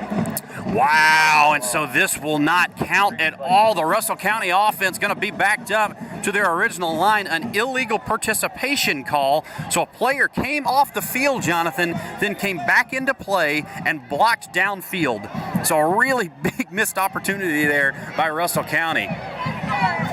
And it looks like there's a little confusion between everybody on the field as to whether or not this ball is going to be further back from the original line of scrimmage. But it is a first down, so it's going to be 15 yards from the spot of the foul, which is going to back them up just out of the red zone. It's going to back them up to around the 34-yard line. And just a terrible gut punch for Drew Pickett, who had a fantastic run there, to see all of those yards that he gained negated by a simple little mistake, such as an illegal participation. Yeah, Chin downfield blocking. Didn't really see what happened down there, Johnny, but Russell County now with 1st and 10 from the 33-yard line, trying to make Carver jump again. They've gotten about 15 extra yards tonight just from using that little snap count. Now with 10 on the play clock, Calhoun lines his offense back up. Here's the snap, takes it to the right side, runs the option with Pickett. Pickett trying to make a man miss, throws a stiff arm, gets to the sideline to the 30, 25, 20, breaking tackles out to the 15-yard line is Drew Pickett. What a nice run by the 3-star 247 composite, Drew Pickett. Just an absolutely fantastic run there by Drew Pickett. Drew Pickett has been giving it his all in these games. You know, it is the final weekend of the regular season. He's looking at maybe adding to his numbers a little bit, adding a few more things to his highlight tape, and trying to find a way to get his team into the playoffs so that they can keep playing football this season. So Russell County at the 17-yard line, driving another 1st and 10. Looks like we may have another injured player down on the field. Some coaches out here, not exactly sure what's going on the field right now. Roughly the 15-10 line. Thought there may be an injured player down. Doesn't look like it. We'll get back to action. Calhoun back in the backfield with Javari Jordan lined up beside him. Russell County tries that snap count again. Can't get that to go. And so they'll look to the sideline for the play. Play clock only at 25. Plenty of time here for the Warriors to get a playoff. 17-yard line. As Calhoun will take the snap, give it to Jordan, and he is swallowed up at the line of scrimmage by the Carver line. So a nice play by Carver to get in the backfield and stop him. With about 2 minutes left in this first half, you know, Russell County looking to make a low and slow progress, trying to chip away at the amount of yards between them and the end zone. But they also have to keep in mind, even though they have all their timeouts, they don't necessarily want to use one here, so they need to keep their forward momentum going and not take any loss of yardage here. And that was Anthony Dixon Jr. on the stop. He is a mountain of a man in there on that Carver defensive line. So here's 2nd and 9 for the Warriors. Calhoun takes the snap, looking. Will try to run through the line now. Looks like he's going to be swallowed up again. And he gets back to the line of scrimmage to about the 16-yard line. So that'll bring up a 3rd and 9 as Calhoun can't quite break free from the pressure there. And Jonathan, it looks like this play's going to be run inside 1 minute. So a 3rd and 9 brought up. What do you want to see here from Russell County? Had a little bit of a screw-up a couple weeks ago where they got down to very close to the end zone, weren't able to punch it in, and time ran out on them before halftime. And now with 50 seconds left, you know, you really don't want to see that happen again. Some interesting play calls there by Russell County. Calhoun looking to throw, and he is dropped back at the 24-yard line. Carver gets back to him and brings him down. My goodness, and so that was a play that you really did not want to see Carver make if you're a Russell County faithful. That right there is going to keep the clock running. Russell County has to take a timeout. There's 35 seconds left in the half, and now Russell County's looking at either going for it to try to take the lead at the half or kicking a field goal to make it all of a 3-point game at the half. And that's just either way, nail-biter of a situation.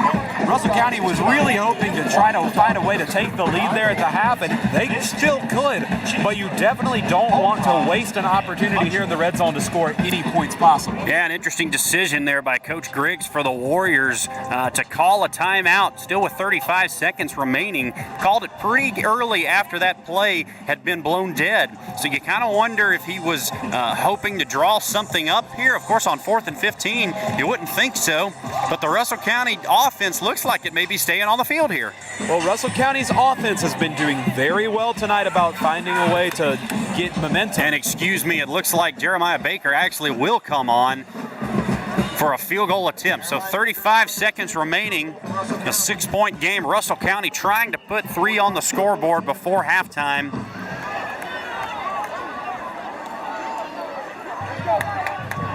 So this will be about a 40-yard field goal as Baker kicks this one up. Got plenty of leg, and it is good. A 40-yarder for Jeremiah Baker, kicking that one end over end. Looked like that would have been a good from almost 50 as it sails through the uprights. So that'll make it a 27-24 game. We have really not seen a lot of kicking done by either team in any game that we've called this season. But that right there was a beautiful kick and proves just how good Jeremiah Baker is at really just drilling the ball straight through the uprights. And you know, that looked exactly like a few great kickers we've seen at the college level, sometimes putting that through. Jonathan, that's a college kick there, almost 50 yards in the air. What do you see out of that kick? That's pretty big time. Absolutely. There are quite a few teams that I can think of, even just around the SEC, that will see tape like that and really start showing some interest in a man who can kick a 40-yard field goal that surely and that straight down the middle, especially given the amount of air it had between it and the ground after it passed through the uprights. Like you said, about 50 yards through the air. That right there was an impressive kick, and if I'm him, I'm going home and immediately putting that on the highlight reel. Yes, sir. That'll go on Huddle tonight, it seems like. Well, Jeremiah Baker had to kick this one off from the 40-yard line. If you're Carver here, it looks like you've got about 30 seconds to handle. And been some big kickoff returns tonight, so it looks like Russell County will try and keep them away from this one, as this will be kicked off to Carver, up ahead to the 25-yard line, now the 30. Cuts it back, and he is dropped down. Looks like Baker's back there. No, he gets away to the 25-yard line, now the 35, to the 40, up the mid-side line of the field to the 50, and out of bounds at the 48-yard line, but a flag on the play.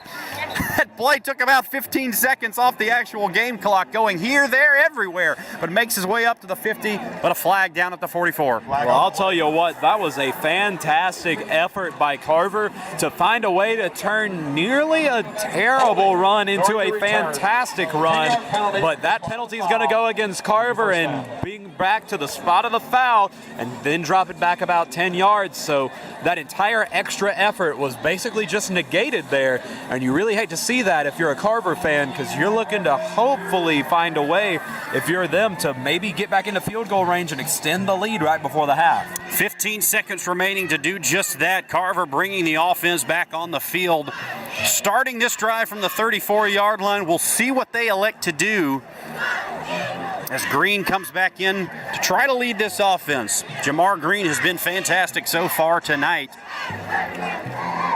and we'll see what Carver elects to do here. They come out with trips to the left as Green directs his offensive line. Now ready for play. Green takes the snap. Looking deep, now going to go deep for a wide open receiver at the 40-yard line, up ahead to the 37. And Carver is back in business inside Russell County territory. Marquand Jamerson with the catch. It looks like Russell County was playing zone there, and when you're playing zone that deep down the field, you really have to find a way to keep an eye on the man running straight down the middle, and it looks like Russell County just did not do that. They had their eyes fixed on the wide receivers in front of them, but those wide receivers were still about 7 yards in front of them, and the guy that was right in between them, parallel to them, managed to find a big hole, and they had to find a way to swallow him up before he managed to find a way even further down the field. Almost looked like a missed assignment there, Jonathan. Did you see anything in the back of the defense there that really kind of put them out of whack? Well, it really looked like on the beginning of the play when some of the safeties went back deep, it looked like one of them stumbled a little bit towards the far sideline, and as soon as he looked back up, he really didn't know where he was or what he was doing, and suddenly the man he was supposed to cover was wide open. But great effort by him to book it over to him and try to get him down to prevent any further gain. Time for 2, maybe 3 more plays here if they're quick for Carver. As Green will take the snap, now looking, he's going to fire this one deep down the field, almost caught at the goal line by Jamerson, but it is broken up by the Russell County defense. And with only 2 seconds remaining, Carver will have 1 play left to try and go deep and punch this one in. A fantastic play by Russell County's defense to hang in there, to not commit a pass interference penalty, which would have definitely helped out Carver and really crushed the morale and momentum of the defense. Great way of preventing big plays to try and send this to the half with 2 seconds left and prevent any further scoring by Carver. Carver getting their personnel right, down to 12 on the play clock. Doesn't look like they're quite sure of what's happening, and it looks like we're going to get a substitution penalty. Carver couldn't quite figure out the personnel they wanted there, so this will back them up about 5 yards, so just makes it about a 5-yard throw longer into the end zone here. And I guess, what do you run here if you're Carver? Are you looking to maybe just throw one up to the end zone? Would you try a little hook and ladder or something like that? If I'm Carver, there's 2 seconds left, but keep in mind this is only the half. There's not really a need to extend your lead right here any more than you do, and you don't want to run a risky play. So honestly, just a Hail Mary into the end zone would probably be the safest idea and give you the best bet. John Mitchell. That's what they're looking to do. Yep, John Mitchell, the receiver, will roll to the left side. Now he'll fire this one deep. Looks like it's going to be broken up out there. That's A.J. Black on the field playing defense for the Warriors. It looks like Carver tried to put in their biggest arm to throw it to the end zone. Didn't quite get there, though. Looks like Mitchell over there on the far sideline, as soon as he tried to make the throw, tripped himself up a little bit, and that really killed all of the momentum going into his arm and kept the play from going any farther than it did. Right you are, Jonathan, and as we'll go into halftime here, it's Carver 27, Russell County 24. We'll be back. They are raising money to travel to France this summer. Food options tonight include walking tacos, fried Oreos, fish dinners, cheese. Need a great gift that always fits? Get Dining for Charities gift cards for your friends and family. Available in your choice of denomination. Recipients can redeem them for any of our Dining for Charities certificates. A great choice for any occasion. Birthdays, anniversaries, holidays, or employee recognition. There's something for every taste. They're a great buy, and they benefit a local nonprofit. Visit diningforcharitiesga.com to see all our great deals and to purchase your gift cards today. Russell County High School football is made possible by Buffalo Rock Pepsi, your family-owned Pepsi distributor, Beam, your beam your way, and by WLTZ NBC 38. You'll be amazed at what you can do with Beam's faster and faster internet speeds. The 175 channels you can watch with our most popular plan, also pretty amazing. But the most amazing thing of all is the price. For a limited time, get 250 meg internet for just $29.95 a month when you bundle with Digital Advantage TV. Stream anything with unlimited data. Watch whatever you want on the go with Beam Stream. You'll be amazed at what's possible with your hometown provider, Beam. From Burgers and More on Highway 80 in Ladonia. When I come to Burgers and More, I always get the corn dog. When I come to Burgers and More, I always get the chili dog combo. I always get the hot wings. When I come to Burgers and More, I always get the buffalo wings. We're known for our hamburgers and our country flights. There's one more thing. One more thing. There's one more thing. I always get a Pepsi. I always get a Pepsi. I always get a Pepsi. I always get a Pepsi. I always get a Pepsi. We proudly serve Pepsi products, and we love Buffalo Rock. And I'm from Hog Rock Barbecue. We're on the 280 bypass in Phoenix City. When I come to Hard Rock, I always get the beans and stew. When I come to Hog Rock, I always get the chicken finger plate. When I come to Hard Rock Barbecue, I always get the 5 chip sandwiches for $5. I'm Peyton from Hog Rock. We're known for our 5 for $5 barbecue chip sandwiches. But there's one more thing. There's one more thing. One more thing. Always get a Pepsi. Always get a Pepsi. And always get a Pepsi. We proudly serve Pepsi products. And we love Buffalo Rock. With Beam's internet speeds getting faster and faster, you'll want to explore every last corner of the internet. So you're going to need a bigger screen. You can watch anything with over 175 channels. So you're probably going to need a bigger couch. Plus, with the $500 you'll save when you bundle 250 meg internet with Digital Advantage TV, well, you're definitely going to need a bigger wallet for all your extra money. And that means bigger smiles for everyone. Move forward with Beam, your hometown provider.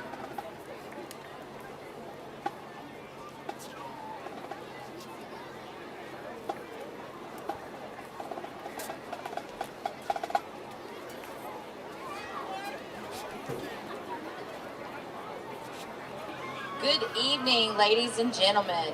On behalf of Russell County School District Superintendent Dr. Brenda Coley and the Russell County High School Administration, we welcome you to halftime tonight. The Russell County High School Warrior Band presents its award-winning 2021 Gladiator production, In the Arena. With tonight's performance, we would like to take a moment to once again recognize our amazing class of 2022 seniors.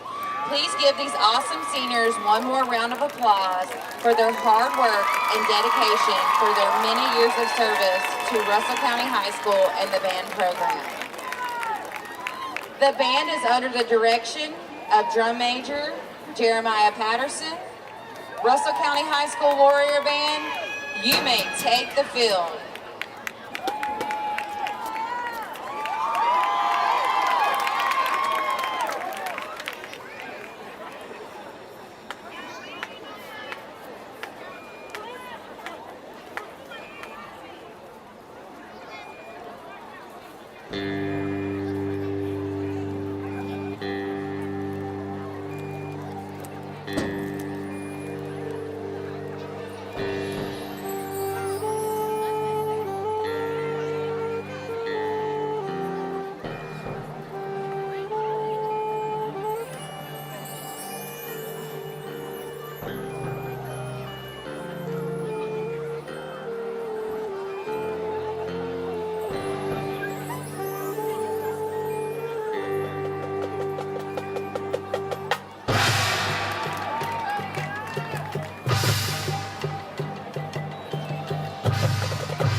another round of applause for our awesome Russell County High School Warrior Band. Now please welcome to the field our Russell County High School dance team. We found that out the hard way. When we put him in the break, and we left him in the gym instead of the back of his hand. Yeah, and the entire house.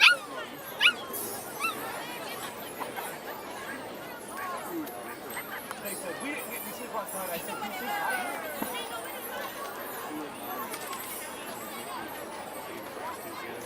Oh, you must be because of y'all. You ain't gonna sleep because of me.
Russell County High School football is made possible by Buffalo Rock Pepsi, your family-owned Pepsi distributor, Beam, your beam your way, and by WLTZ NBC 38.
I'm Wendy from Burgers and More on Highway 80 in Ladonia. When I come to Burgers and More, I always get the corn dog. When I come to Burgers and More, I always get the chili dog combo. I always get the hot wings. When I come to Burgers and More, I always get the buffalo wings. We're known for our hamburgers and our country flights. There's one more thing. One more thing. There's one more thing. I always get a Pepsi. I always get a Pepsi. I always get a Pepsi. I always get a Pepsi. I always get a Pepsi. We proudly serve Pepsi products and we love Buffalo Rock. With Beam's internet speeds getting faster and faster, you'll want to explore every last corner of the internet. So you're going to need a bigger screen. You can watch anything with over 175 channels. So you're probably going to need a bigger couch. Plus, with the $500 you'll save when you bundle 250 meg internet with Digital Advantage TV, well, you're definitely going to need a bigger wallet for all your extra money. And that means bigger smiles for everyone. Move forward with Beam, your hometown provider.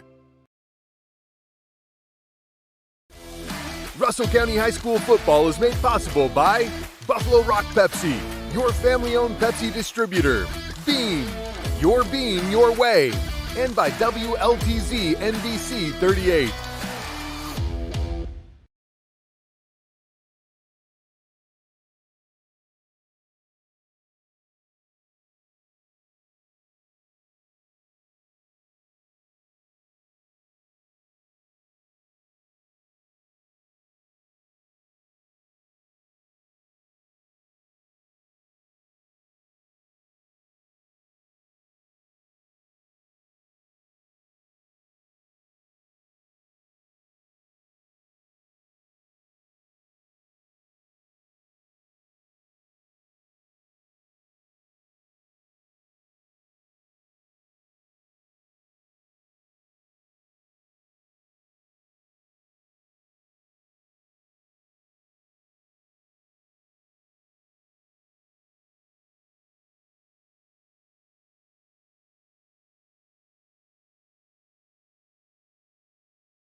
Russell County High School football.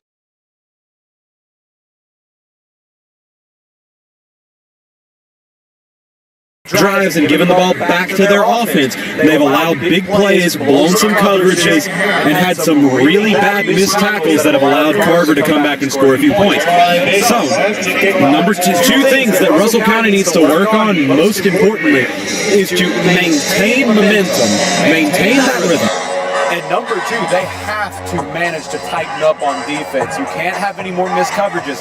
A 3-point game at the half, anybody's ball game. But if Carver is allowed here at the opening of the third quarter to start pulling away here, Russell County is going to have to work back from underneath, and that's something they have not been good at this season. Of course, one of the big-time players for Carver in the first half, Jamar Green, the quarterback, passing for a couple touchdowns and even running for one of his own.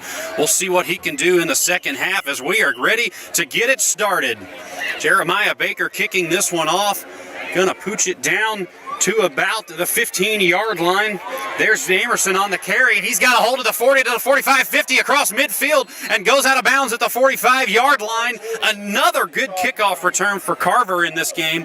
And man, they have been eating up a lot of yards by making those big kickoff returns count.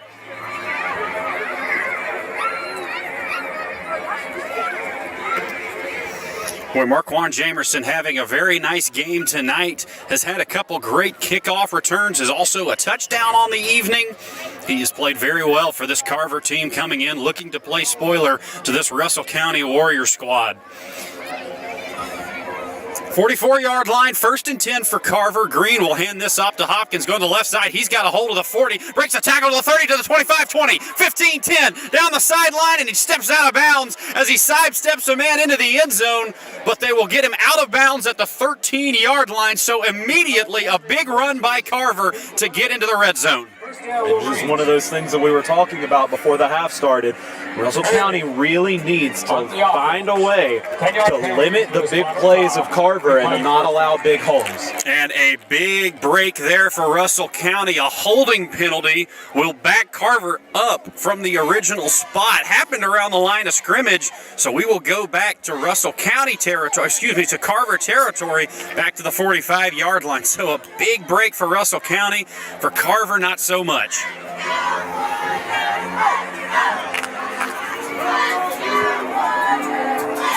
Just into the first half, Jack Hudden alongside with me is Jonathan Hart.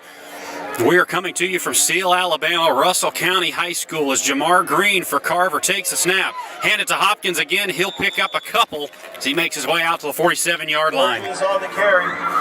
Good job right there by Russell County of tightening up at the line of scrimmage and only allowing about a yard, especially given the fact that just a few plays ago they almost had allowed Carver down into the red zone. So the big holding penalty has Carver backed up, looking at a 2nd and 21 from their own 46-yard line, trying to get a couple of yards back with trips to the right. Green looks that way. Now he'll take the snap, drops back in the pocket, feeling pressure, fires it over to the 42-yard line. He's going to be wrapped up in the backfield and brought down. Nice job by Russell County to pursue on that one. Brings down Marquand Jamerson at about the 42-yard line, and that'll set up a long 3rd down for Carver. One thing that both teams tonight have really struggled with is play calls where initiation of the play is behind the line of scrimmage. Right there and earlier on in the game, you notice by both teams that when the wide receivers were catching the ball behind the line of scrimmage, more often than not, they were losing yardage than they were even getting back to the line of scrimmage. And right there, once again, you see that a big loss of yardage by Carver. Snap to Green, who drops back in the pocket. Now he'll go long to Jamerson, and he's got him at the 45-yard line. Down to the 30 and brought down, and a big 1st down conversion by Carver. What a throw by Green over to Jamerson at the 35-yard line. Looked like another busted coverage from the Warriors. And once again, like we said earlier, just when Russell County had a situation where they could force the ball back into the offense's hands, they allow a big play for a 1st down or more that gives Carver more time to eat some time off the clock and find a way to get into the end zone. And like you mentioned earlier, Russell County go into that zone on 3rd and long like you want to, but you miss one assignment, opens up a big field like that. Trips to the left for Green. Now he'll take the snap and run it up the middle. Breaks a tackle to the 25-20. Making stiff arms out to the 17-yard line where he is pushed out of bounds. Jamar Green running up the score this time, running up the yardage this time, up to the 17-yard line. Carver's in business again. Just absolutely fantastic play over there by the quarterback for Carver. Williams has been doing a very, very good job of getting around to the outside and breaking tackles to keep drives alive. And right there you saw him muscling through for another big 1st down. Carver at their 17-yard line of Russell County looking to punch this one in. Here's a snap to Green, gives this off to Hopkins up at the 15-yard line, breaks a tackle ahead to the 10, and he is brought down there by the Russell County defense. That'll bring up a 2nd and very short 2nd and 2, looks like, for the Carver Wolverines. Jack, if you think back to the very beginning of this entire ball game, like we said, the team with the best offensive line play was going to win this game. And so far in this 2nd half, Carver's offensive line has been having their way with Russell County's defense and opened up a lot of holes. And so far, Carver has been benefiting very much from that added boost. Give off to Horges on the right side, looking for the pylon. And he's out of bounds at about the 2-yard line. A nice run by Horges to get free. Almost got it inside the end zone, but he'll be brought down right at about the 1.5 yard line or so.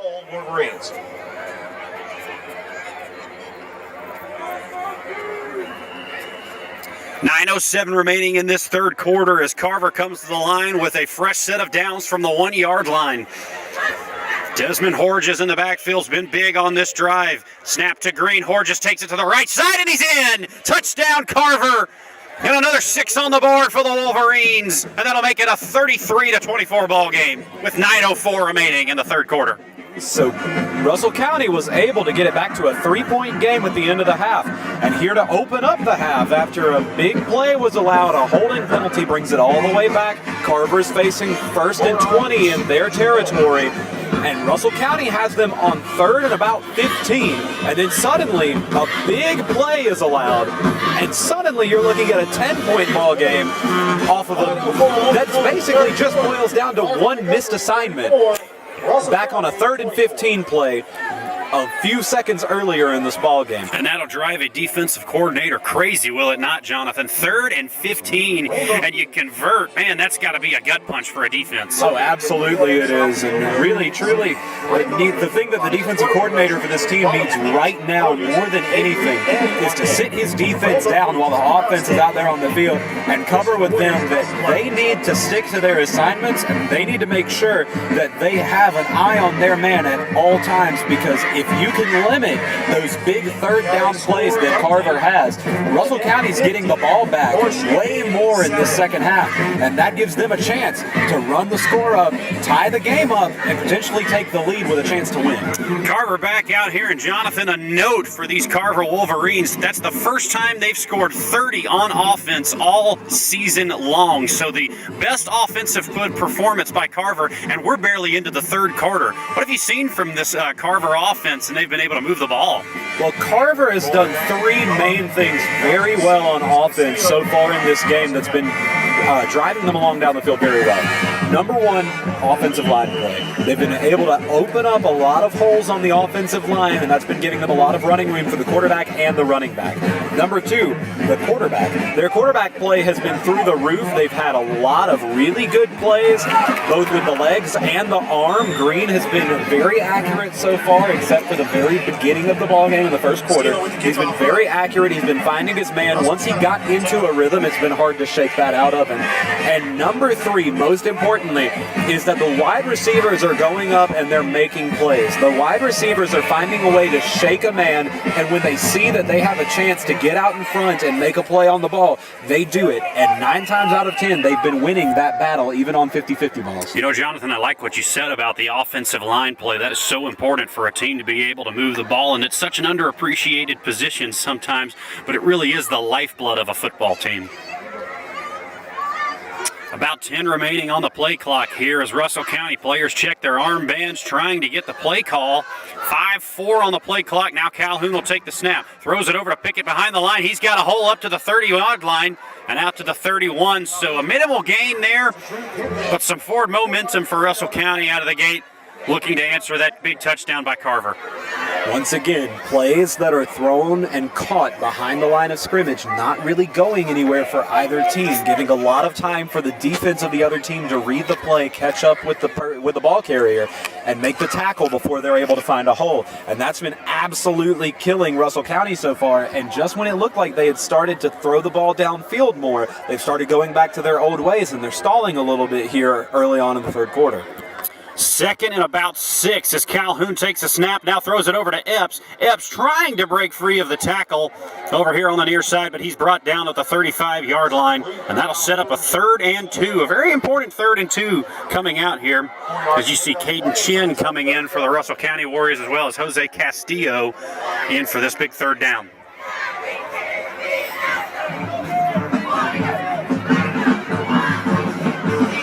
Very interesting play call here. We've seen this formation before. You've got 2 backs splitting both sides of the quarterback. You've got 2 wide receivers out on the far side of the field. The split back to give will be to Jacobs, and he is walloped at behind the line, right about at the 35-yard line, and Russell County is out of downs and out of luck here.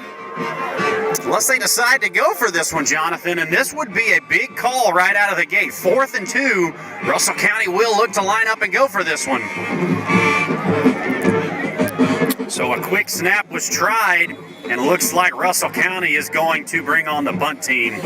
Maybe we're trying to draw Carver off sides and get a free first down there, but nothing doing there, Jonathan. And that is really just, I do not like that decision by the coach. If you're going to go for it, go for it. If you're going to punt.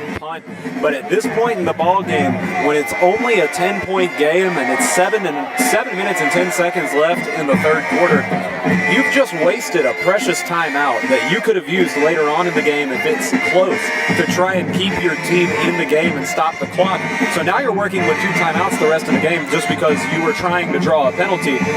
Put the ball in your punter's hands. He's done a very good job of flipping the field so far today. Give it back to the punter, see how far back you can pin them, and let your defensive coordinator talk to his team and really work on getting some extra yards back for your offense by flipping the field again. Well, as we come to the line, Russell County looks like they will line up and go for this. Here's the snap to Drew Pickett, taking it up the left side, and he got very close to the first down marker. Let's see where the spot is. Carver saying he did not get there. Boy, it looked like Pickett got stopped at the line, but was able to fight forward for a little bit. A favorable spot for Russell County. That spot for Russell County, it looks like they're going to have to measure that, because just like earlier in the game, yep, there comes the measurement. Just like earlier in this game, it's easy to look right here with the sticks on the far side and say that maybe he didn't get it. But when the sticks come out further, things are a little deceptive up here on the field, and it could be that a nice favorable spot for Drew Pickett might keep this drive alive. Certainly looked like a pretty favorable spot for Russell County, as you said, but we'll see what the chains say. As here is the measurement, and it looks like it will be a first down for Russell County. So by the skin of their teeth, they get by and get a new set of downs. So Drew Pickett looked like he was stopped up there, fought forward a little bit for a nice first down pickup. Very confusing series of play calls here for Russell County. When you think about what worked really well for them in the second quarter, this isn't it. The things that worked very well for them in the second quarter are pass-heavy schemes that then allow for players to be farther back on defense so you can start to open up on the run game a little bit more, and that's when Pickett started seeing a lot more open holes so that he could move downfield a little bit more. And now you've gone back to just running the ball straight down their throats and initiating pass plays behind the line of scrimmage, which, if you remember, early in the first quarter was what was allowing Carver to get stoppages and get the ball back and allowed for a 7-point deficit in the first quarter. As you see there, Carver getting their second sideline warning of this game, and so that'll result in, instead of just a warning, that'll be a 5-yard penalty, and a 5-yard penalty every time it happens here on out. Here's Russell County in a 4-wide formation. They will look over the sideline. Again, trying to get Carver to jump tonight. Looked like that was the game plan coming in. Looks like the Wolverines may have adjusted at halftime. Here's a throw over to DJ Epps at the 45-yard line. Got a hole. Speeds ahead to about the 50-yard line, and it is shoved out of bounds at the 46-yard line of Carver. And that'll be a first down for Russell County. So a new set of downs coming. And just like that, Russell County in business, Jonathan.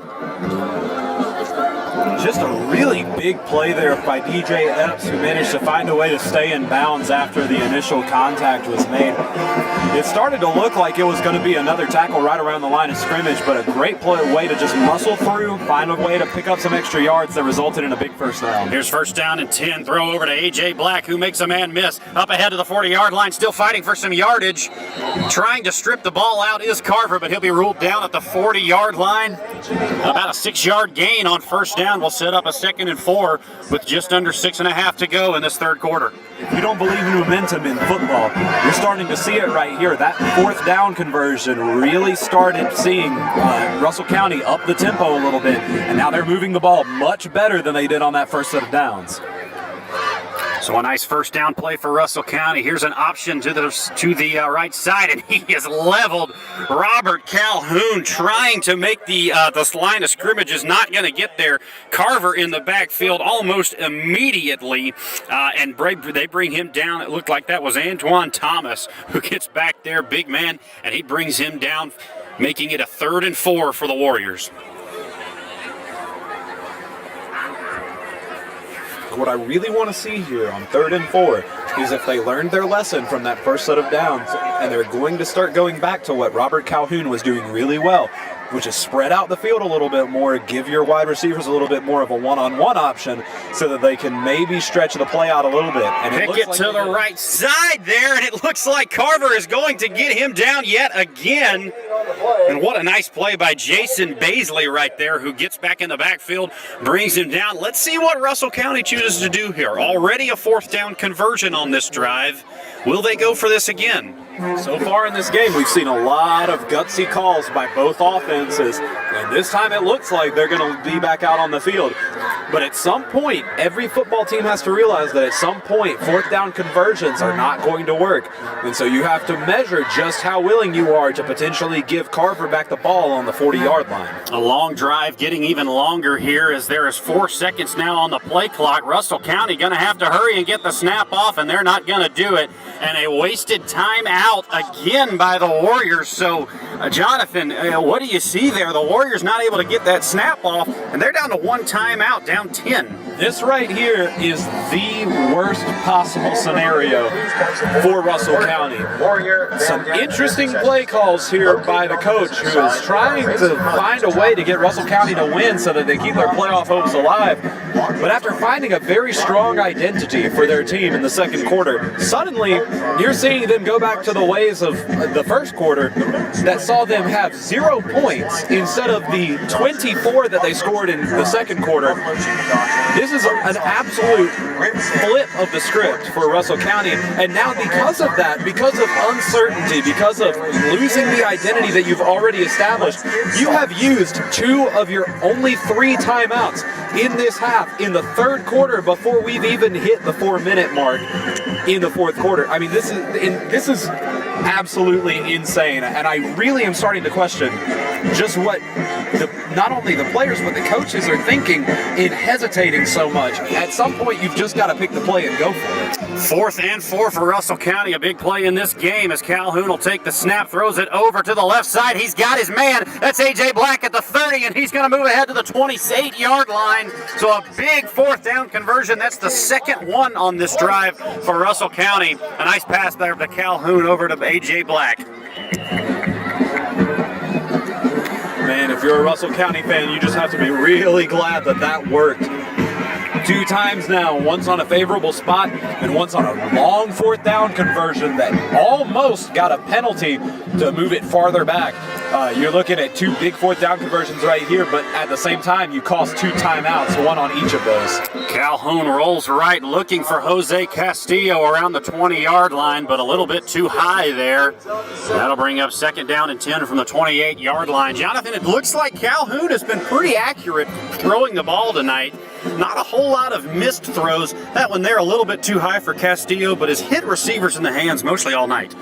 Well, Robert Calhoun now at this point in the ball game is starting to see a little bit more desperation. They're down by 10. It's their biggest deficit of the game. He's trying to force some throws, force some plays to happen so he can keep his team in this ball game. But at the very least, that's going to result in some incompletions here and there. And at the very most, that could end up in a turnover. And that's the last thing you want right now. And it looks like they're just going to get that. A false start looks to be coming in here. No, a delay of game, and so yet again, Russell County, a little bit confusion going on with the offense, and Carver looked at the play clock, said that, hey, it's down to 0, and it sure was. A 5-yard penalty coming for the Warriors.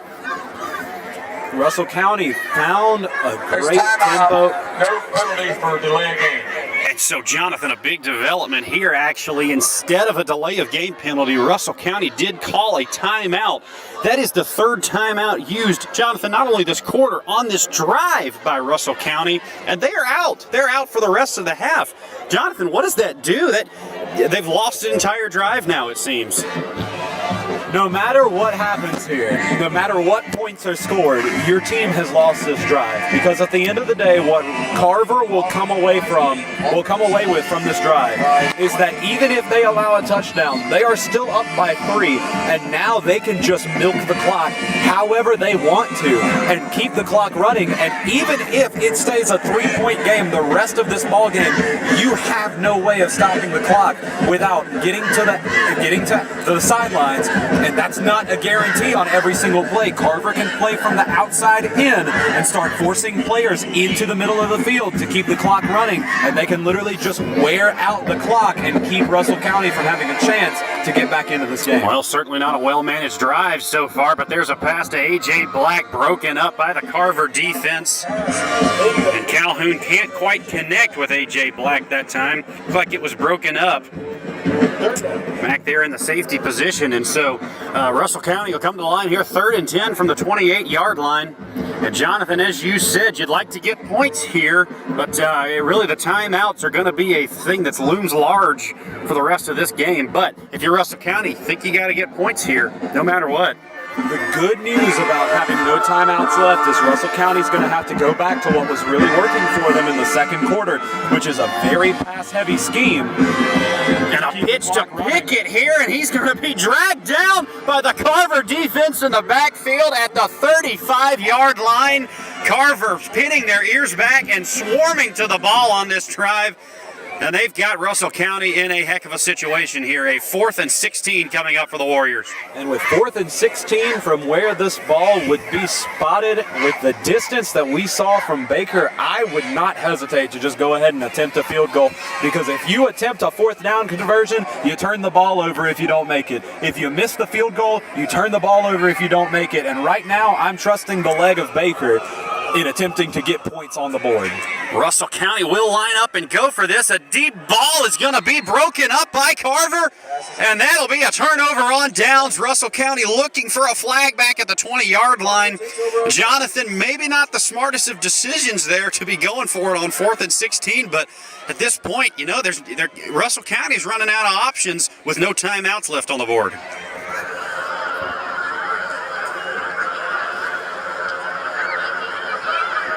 So Carver gets a big turnover on downs and will take over at the 35-yard line.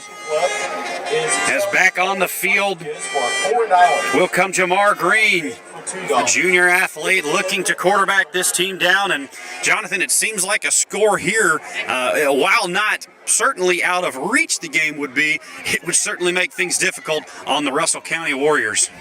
Here's a pass over the middle and dropped by Jamerson at the 45-yard line. Green trying to go that time for Marquand Jamerson. Looked like he had him open, hit him in the hands, but just couldn't reel it in. Another big missed opportunity right there. If number 14 for Russell County had not tried to make a play on the ball and instead tried to make a play on the man, he would have been right in the area to pluck that bobble right out of the air and get an interception. And instead, in trying to force the interception, he whiffed it, and then it was just an incomplete pass. Green gives this off on the right side, and that's Jaden Houghton taking it over for about 5 yards. He gets up to the 40-yard line, and that'll make it a 3rd and 5. Looks like there's a flag on the field, though, and we'll see what this call is coming up. Jonathan, I'm not sure what we saw. May have seen a holding or something like that over towards that run. Let's see what the call is. Going to be a clipping, a block in the back. And so that'll move Carver back 10 yards to around the 30-yard line. So now if you're Russell County, you're thinking, okay, well, we finally moved him back a little bit. What are you doing if you're a defense here, Jonathan? What do you go to? Well, right now, the thing that you need to go to is the same thing that you've needed to go to all game long, which is Russell County needs to find a way to keep the men in front of them and not take their eyes off of their man. A lot of times you've seen players get confused, players look away from their man, and also players look at the ball instead of where the ball is going, and they haven't been able to stop the play from happening. As there's a big play by the Russell County defense, Jamar Green trying to sneak it out of there where he could find any running room. He was not able to get free. That looked like Jordan Williams, the junior linebacker, coming up and making the stop, which will make it a 3rd and 15 from the 29-yard line, from the 30-yard line now. Here it comes, Jack, once again. 3rd and long situations where Carver has really found a way to get a big play off and then find a way to move all the way downfield and get some points. A stop right here is crucial for Russell County's chances to pull back into this ballgame. Green looking over the defense, takes the snap. Gonna go long, and he's got a man open at the 50-yard line, but he sails it over his head. Couldn't quite get that one to fall in. Looked like that was intended for Sidney Franklin. And Jonathan, he had him open, just couldn't hit him. Well, it was a fantastic job on the blitz package there by Russell County, sending a man along the outside edge, and the first thing that Green saw when he looked up to throw that ball was a man rushing straight through his face. I don't know about you, but if I saw a big guy with a big bunch of pads hurtling straight at me, I'd probably sail the ball too. Certainly some reckless abandon going on there by this Russell County defense, but Carver going to be forced to punt this one away.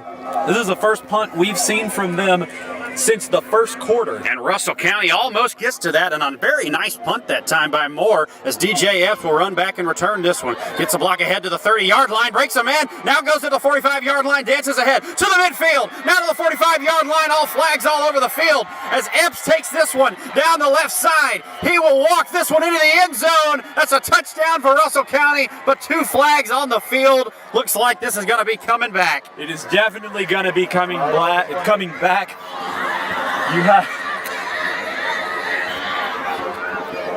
You had a block in the back over here around the 50-yard line. You had potentially a blindside block at best over here around the 30-yard line. But what a way for DJ Epps to find a way to get all the way down to the field either way. Well, a big-time penalty for the Russell County Warriors, but if you're Carver, you do get a break there, as DJ Epps took that one all the way to the house on your defense. Again, just got an offer from Troy today, so having a really big night is the senior DJ Epps. Let's see what the Russell County offense can do now.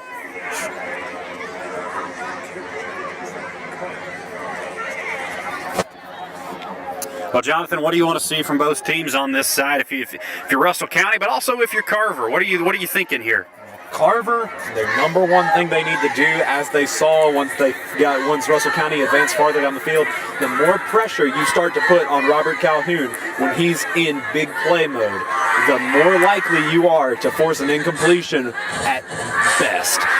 Meanwhile, Russell County needs to go back to what they did well in the second quarter, which was chunk plays where the ball was thrown about 5 or 6 yards down the field. It doesn't matter yards after contact. If you can get 2 plays off of 6-yard passes or even 5-yard passes, that's still a first down. You just have to move the ball and move the chains. Trips to the left here as Drew Pickett takes this one up the middle, and he is wrapped up by that Carver defensive line. And so the Wolverines have really been sending the rush here in this second half. They've really blocked up these holes so far. And that's just another really strange play call when you have no timeouts left in this game, with the clock ticking down to just around a minute left in the third quarter. You're down by 10. You have to move the ball, and the best way to stop the clock to keep as much time as possible, even if the ball falls incomplete, a pass is better in this situation.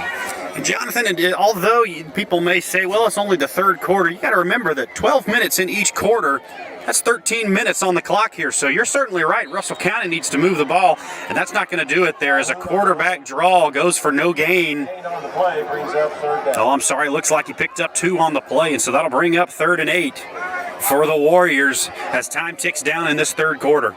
What people at home have to keep in mind is that, yes, it is the third quarter in high school, but as many people in the Southeast are very accustomed to, in college football, you're looking at we're approaching 12 minutes left in the fourth quarter. And if you're down by 10 with 12 in the fourth quarter, that is an entirely different ballgame. And a big play there by the Carver defense to break it up, but looks like they're going to get called for defensive pass interference. So a huge bail out there by the officiating crew as Russell County gets ahead to midfield. That was a really lucky break by Russell County. I personally would not have thrown that flag. Carver, the defender did a very good job. There was a little bit of contact on the play, but the defender did a very good job of turning around and trying to make a play on the ball, but it appears that the officiating crew thought that maybe Carver got the push off first instead of the play on the ball first. just a ticky-tack foul there, but definitely one that Russell County won't be complaining about. Looked like that was Jamyron Bell, the junior down here on the near side for Carver. Got his hand up and deflected that one away, and we were thinking as a good play up here. May have been some extracurricular activity before the catch, though. But anyway, Carver not getting away with that one. Russell County now with new life at the 34-yard line, looking to capitalize with only 16 seconds remaining here in this third quarter. Calhoun comes to the line, takes the snap. The give is to Pickett. Over the right side, Pickett trying to make a man miss. He will not go anywhere as the Carver defense contains him and keeps him shy of the 40-yard line, only up to about the 36. And with that, looks like that will bring us to the end of the third quarter. So a 10-point game here at Corbett Sports Complex in Seal, Alabama. Russell County High School will be right back on Beam 7. Burgers and More on Highway 80 in Ladona. When I come to Burgers and More, I always get the corn dog. When I come to Burgers and More, I always get the chili dog combo. I always get the hot wings. When I come to Burgers and More, I always get the buffalo wings. We're known for our hamburgers and our country fries. There's one more thing. One more thing. There's one more thing. Always get a Pepsi. I always get a Pepsi. I always get a Pepsi. I always get a Pepsi. Always get a Pepsi. Proudly served products. With Beam's internet speeds getting faster and faster, you'll want to explore every last corner of the internet. So you're going to need a bigger screen. You can watch anything with over 175 channels. So you're probably going to need a bigger count. Plus, with the $500, you'll save when you bundle 250 meg internet with Digital Advantage TV. Well, you're definitely going to need a bigger wallet for your extra money. And that means bigger smiles forever. Move forward with Beam, your hometown provider.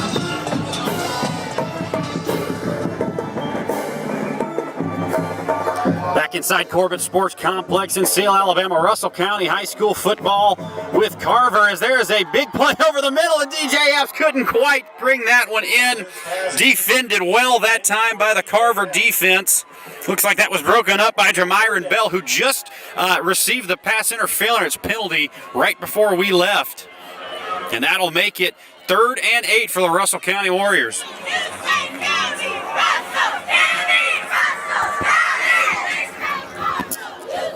Well, once again, we want to thank you for joining us tonight here at Corbett Field.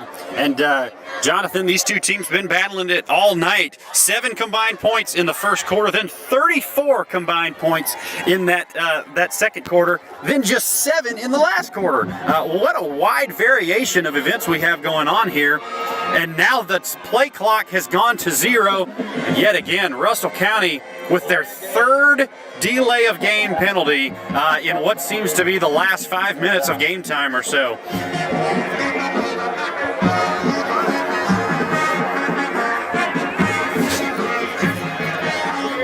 So that'll bring up 3rd and 13 from the 31-yard line, and Russell County looking for anything they can have here with trips to the left side, looking to the sideline. Play clock not running quite yet.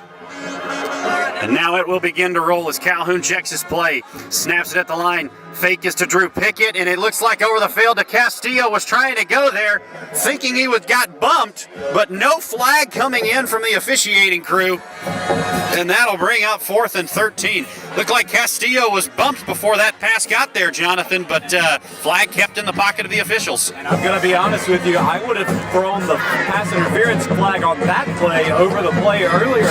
Right there on pass interference, you always look for a few things. You look to see if the ball has been thrown. If it's been thrown, has the receiver been impeded before the ball can get there? And if the ball has gotten there, does the defender turn around to make a play on the ball? And in that situation, the ball was in the air, but the receiver was impeded, so that was pass interference. 4th and 13 as Calhoun will take this on a run. No, that's DJ Epps. He breaks a tackle up to the 40-yard line, the 45. He's got his first down at midfield, but a flag comes in late. With 15-yard run. And we'll wait to see what the call is. So an interesting call there to run it on 4th and 13. DJ Epps does pick up his first down, but possibly coming back. DJ Epps, once again, on the very night that he gets offered by Troy, turning on all the Jets, but sadly that play is going to be coming back a big blow for for DJ Epps and the entire Russell County team to see a big play like that come back like that, negate the first down that was picked up. Well, the good thing about that play for the Warriors is that that'll only make it 4th and 4 as DJ Epps. Oh, excuse me. They're going to back him up a little bit more as the play call, or as the penalty was committed at about the 46-yard line. So that'll back it up to the 36. Going to make it 4th and a little bit shorter, but still 4th and an intermediate distance to go. You have to wonder if Russell County will just go back to that play, give it to Epps, and let him find a hole. Honestly, at this point, it wouldn't surprise me. DJ Epps has been playing lights out. He was a quarterback option before getting converted to wide receiver, and obviously he's showing flashes of that here tonight. Play clock down to 1. They just get the snap away as the pass is over to Pickett. And that is an incomplete pass. Looks like Epps was trying to float that over to Pickett in the left area. And Carver is saying this play is not over with yet as they pick up the ball and take it into the end zone. Looks like the officials will say this was down. You've got a lot of anger over here on the Russell County sideline. For some reason, you've got anger on the Carver sideline about the play being blown dead. I mean, the coach is just showing a lot of fire here tonight. 10-point game here with 11 minutes and 18 seconds left in the fourth quarter. Well, and also another injured player on the field here. This is Quareb Walker, the senior defensive lineman, is going to be helped up at around the 36. Looked like just maybe a stinger. So looks like nothing serious down there, and we're certainly glad that Walker's able to get up and walk off over his own power.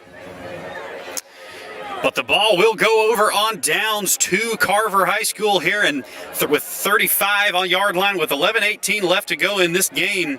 Jonathan, it looks like the Wolverines are going to want to try to run some clock here. And so 11:18 left in this one. Here come the Wolverines to the line.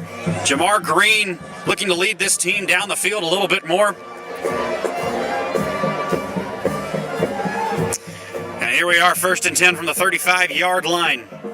If you're Carver, seems that you need to take some time off the clock. If you're Russell County, you've got to get the ball back. Green will hand this off, going left to the 30-yard line. It stood up there, and that looks like about a 5-yard gain on that play. Looked like that was Javon Wilson taking that to the left side, bringing that up to make it 2nd and 5. An absolutely great work by the Russell County defense right there to get a stop. If you're Russell County right now, your biggest concern is getting the ball back to your quarterback, no matter what it takes. 2nd and 5 for Carver at the 31-yard line. Carver looking over to the sideline in no hurry here, up 10 points with the play clock down to 5. As Green takes the snap, he will look to pass, stepping up in the pocket, now being chased around, and he's going to be brought down at the 31-yard line. Looked like that was either a sack or a no gainer for Jamar Green, and it'll be back to the 31-yard line for Carver. So a big 3rd down and 6 coming up here for the Russell County defense. This right here is a make-or-break opportunity for Russell County. So far in this game, it has not appeared that Carver has the kicking ability to go for a field goal from this distance. So if you can get a punt right here. And it looks like we had some movement down there on the line. We're going to get an offsides. And it looks like, we're going to get a false start on Carver. So that'll back him up 5 yards, making it a 3rd and 12 from the 37-yard line. And so looked like Russell County may have jumped early there, but they are going to get Carver for the false start. Don't you just absolutely love one of those offsides on the offense? Certainly an interesting call there, Jonathan, an offsides on the offense. And a sideline warning yet again. So already, that's 3 sideline warnings for the Carver Wolverines in this game. The second one nets you a 5-yard penalty. The next is 15 yards from the spot of the foul, which is wherever you are on the field. And so a 48-yard line now for Carver. That's going to make it, let's count it out here, Jonathan. That'll be 10, 20, looks like about a 25 35 yards to go for this third down. It's officially going to be 3rd and 27 put on the board. Like I said earlier, the coach is getting very fired up here in this fourth quarter, and that was an unsportsmanlike conduct penalty on the coach over there from the Carver sideline, costing his team big yardage. What do you draw up for 3rd and 27? Green rolling out to the right side, and he's going to be dropped. Back in the backfield by the Russell County defense. It looked like the junior Caleb Woods gets back there and puts the hit on Green, and Carver will be forced to punt it away. Doesn't really matter what you drew up there, because at the end of the day, it looks like you drew up a sack. That right there had nothing going for it, and it didn't look like there was going to be any opportunity for that ball to get downfield. Honestly, I appreciate the patience of Green and his acknowledgement that it was better to just take the sack and go for the punt than to accidentally throw a turnover right there, as the defense had the wide receivers locked up all over the field. Woods back to punt here for the Wolverines as DJ Epps is back to return. Woods gets a good punt away, end over end out to the 32-yard line, takes a back up bounce for Russell County back to the 35-yard line. Looks like it'll be spotted at the 36. And Russell County will take over from there with 8:38 to go in this one. Jonathan, it looks like as this Russell County Warrior teams come back out, what do they need to do to move the ball? Well, they need to go back to the second quarter. They need to look at the schemes that they drew up, the things that they did well there. They need to take their time. I know at this point in the game, with 0 timeouts left, you're starting to look at maybe a little bit of a crunch time situation, but you absolutely cannot, you 100% cannot allow time to run off the clock, and that means going back to the passing game. And if you're going to go back to the passing game, you need to go back to those chunk yardage plays that was moving the chain so well in the second quarter. An update, Thompson has defeated Hoover 21-17 as Russell County takes this one, a pitch over to Drew Pickett at the 35-yard line. Pickett finds a little bit of running room out to the 40 and the 41-yard line, so a 5-yard gain there by the junior running back. And this will take us inside 8:30 as he does get out of bounds, so a clock stoppage here as Russell County comes to the line needing some big chunk plays. That Thompson-Hoover game was a lot closer than I was expecting it to be, Jack. And we do have an injured player, it seems like, over here on the field as they are tending to him. We cannot see him. He's covered up by some of the Russell County sideline. It looks like it may be number 45. We will get a name for that as soon as we can here. It looks like that's Jermaine Souls, the junior outside linebacker. So it looks like he's being tended to by both staffs down here, and we'll see if he can walk off under his own power.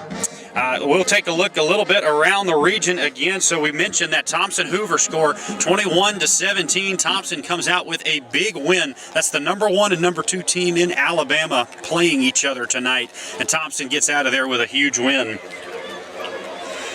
In other action around the 6A Region 2, Eufaula defeats Lanier 28-6, and for all intents and purposes, that'll mean that the Russell County Warriors have been eliminated from playoff contention. So the rest of this game seems to be a little bit more prideful for the Warriors tonight. For Carver, they've done their job. They've played spoiler as well as they can tonight. It looks like we'll be lining up here again. So Souls was able to walk off on his own power. You saw number 45 make his way to the Carver sideline. As here comes a 2nd and 4 for Russell County.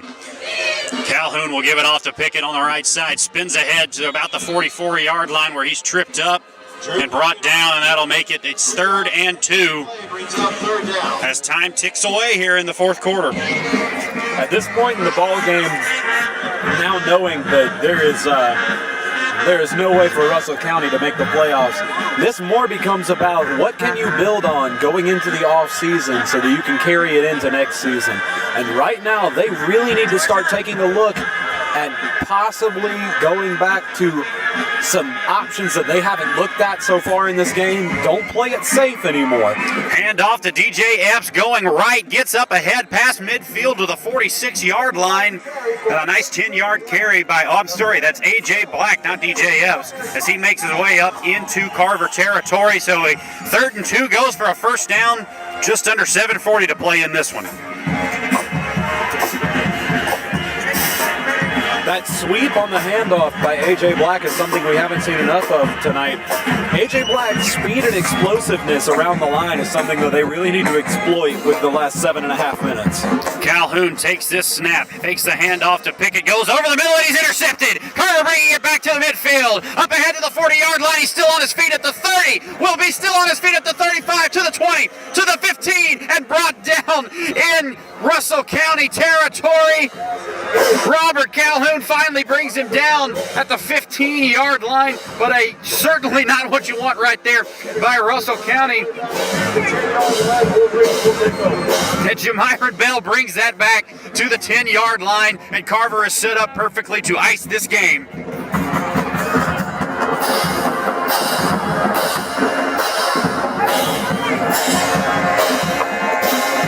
Once again, like we were saying earlier, Robert Calhoun is all about making the big plays, especially when they're down. And once he starts looking downfield and gets locked into his target, it's very easy for the defenses to read his eyes and figure out where he's going. And sadly, that time resulted in an interception. So seemingly the game here for Russell County. Got to keep him out of the end zone as Green takes it around the left side. He will power his way in, and he is into the end zone for a Carver touchdown.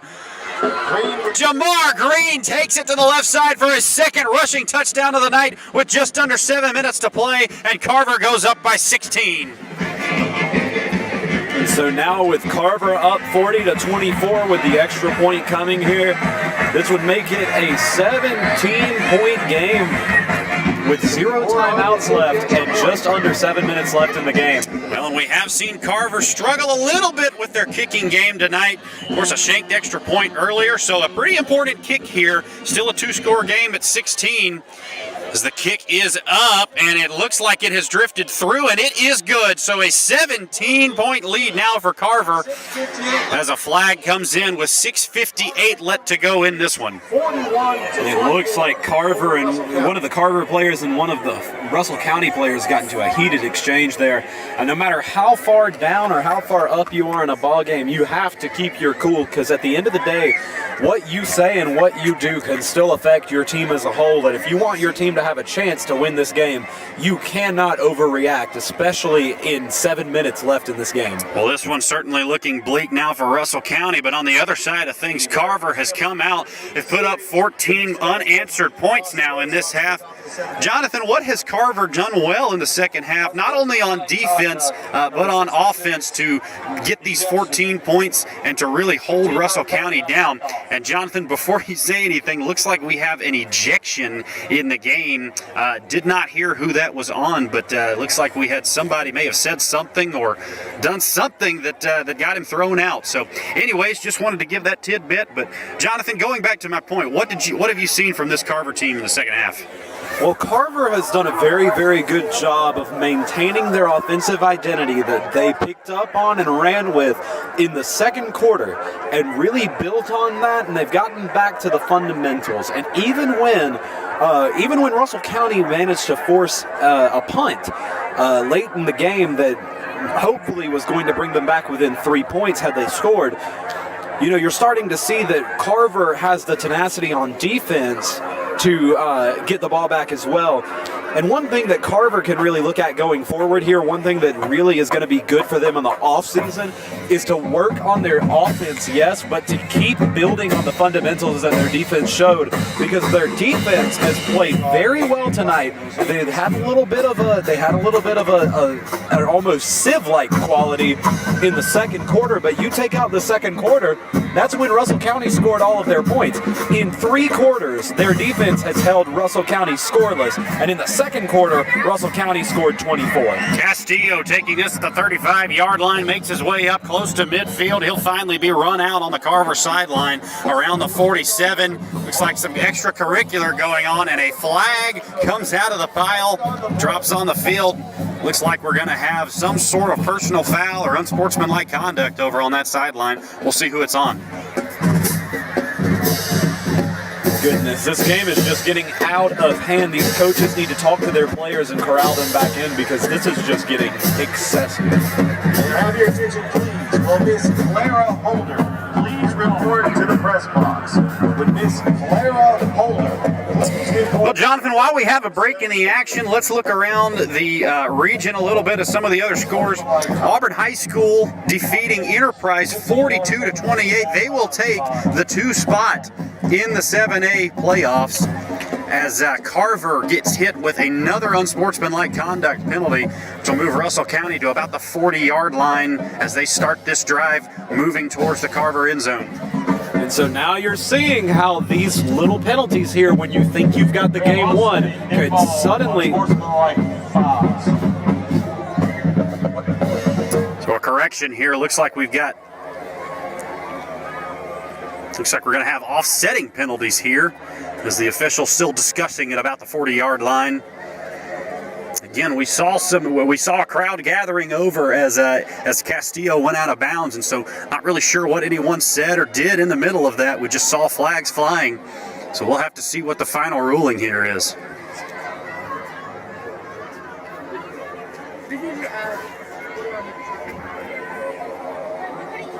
Three, dead ball on sportsmanlike fouls. First foul is on the bench, on sportsmanlike bench for Carver. Second 2 are offsetting, one on Russell County, one on Carver. 15-yard penalty from the first one. We got first down. So a final ruling on that one. We had 3 unsportsmanlike penalties over there on that sideline, 2 of them offsetting, and then the third one on Carver. So Carver wins out that game 2-1, and that'll move Russell County into Carver territory. Here is Pickett, takes it over to the left side to the 30-yard line, and he runs out of bounds. And that'll stop the clock, I believe, at 6:41. At about the 27-yard line. So Pickett takes it from the Wildcat, moves all the way over to the left side. Russell County in business. So suddenly starting to see, like I was saying earlier, how little penalties like that, even when you think you've got the game won, gives free yardage with the clock stopped. And now with 6 minutes and 41 seconds, with 6 minutes and 58 seconds, Carver scored to make it a 17-point game. And now with 6 minutes and 41 seconds, Russell County is looking to score in the red zone. Pickett taking the Wildcat, running ahead to the left side now, making his way down to the 6-yard line. Looked like the play was designed to go right. Pickett had other ideas. Takes it all the way down inside the 10-yard line. And it's a Russell County first down inside the red zone. Looks like we have another injured player down on the field for Carver. That is number 43, Kareb Walker, a senior defensive lineman. And Koreb's been on the field a good bit tonight. Looked like he was dinged up a little bit earlier, so maybe a re-aggravation of something he had.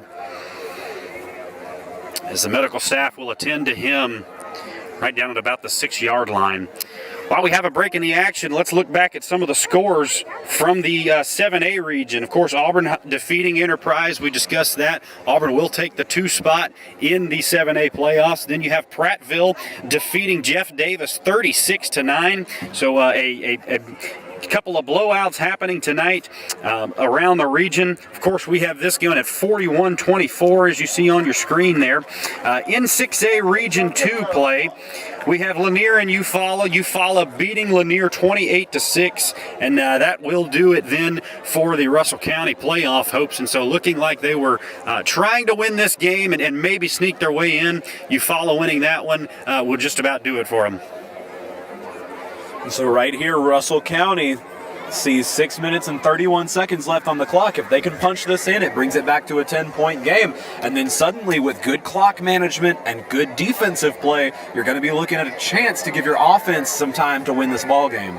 And how big are those 3 timeouts that were called on that last drive of the third quarter, Jonathan? Now you turn your ball back over to the offense after this, but if you're a defense, you don't have any chance to stop the clock. And so, how do you get the ball back now? Well, Jack, the sad fact of the matter is you just have to keep going and have to keep getting stops. First downs are your enemy now.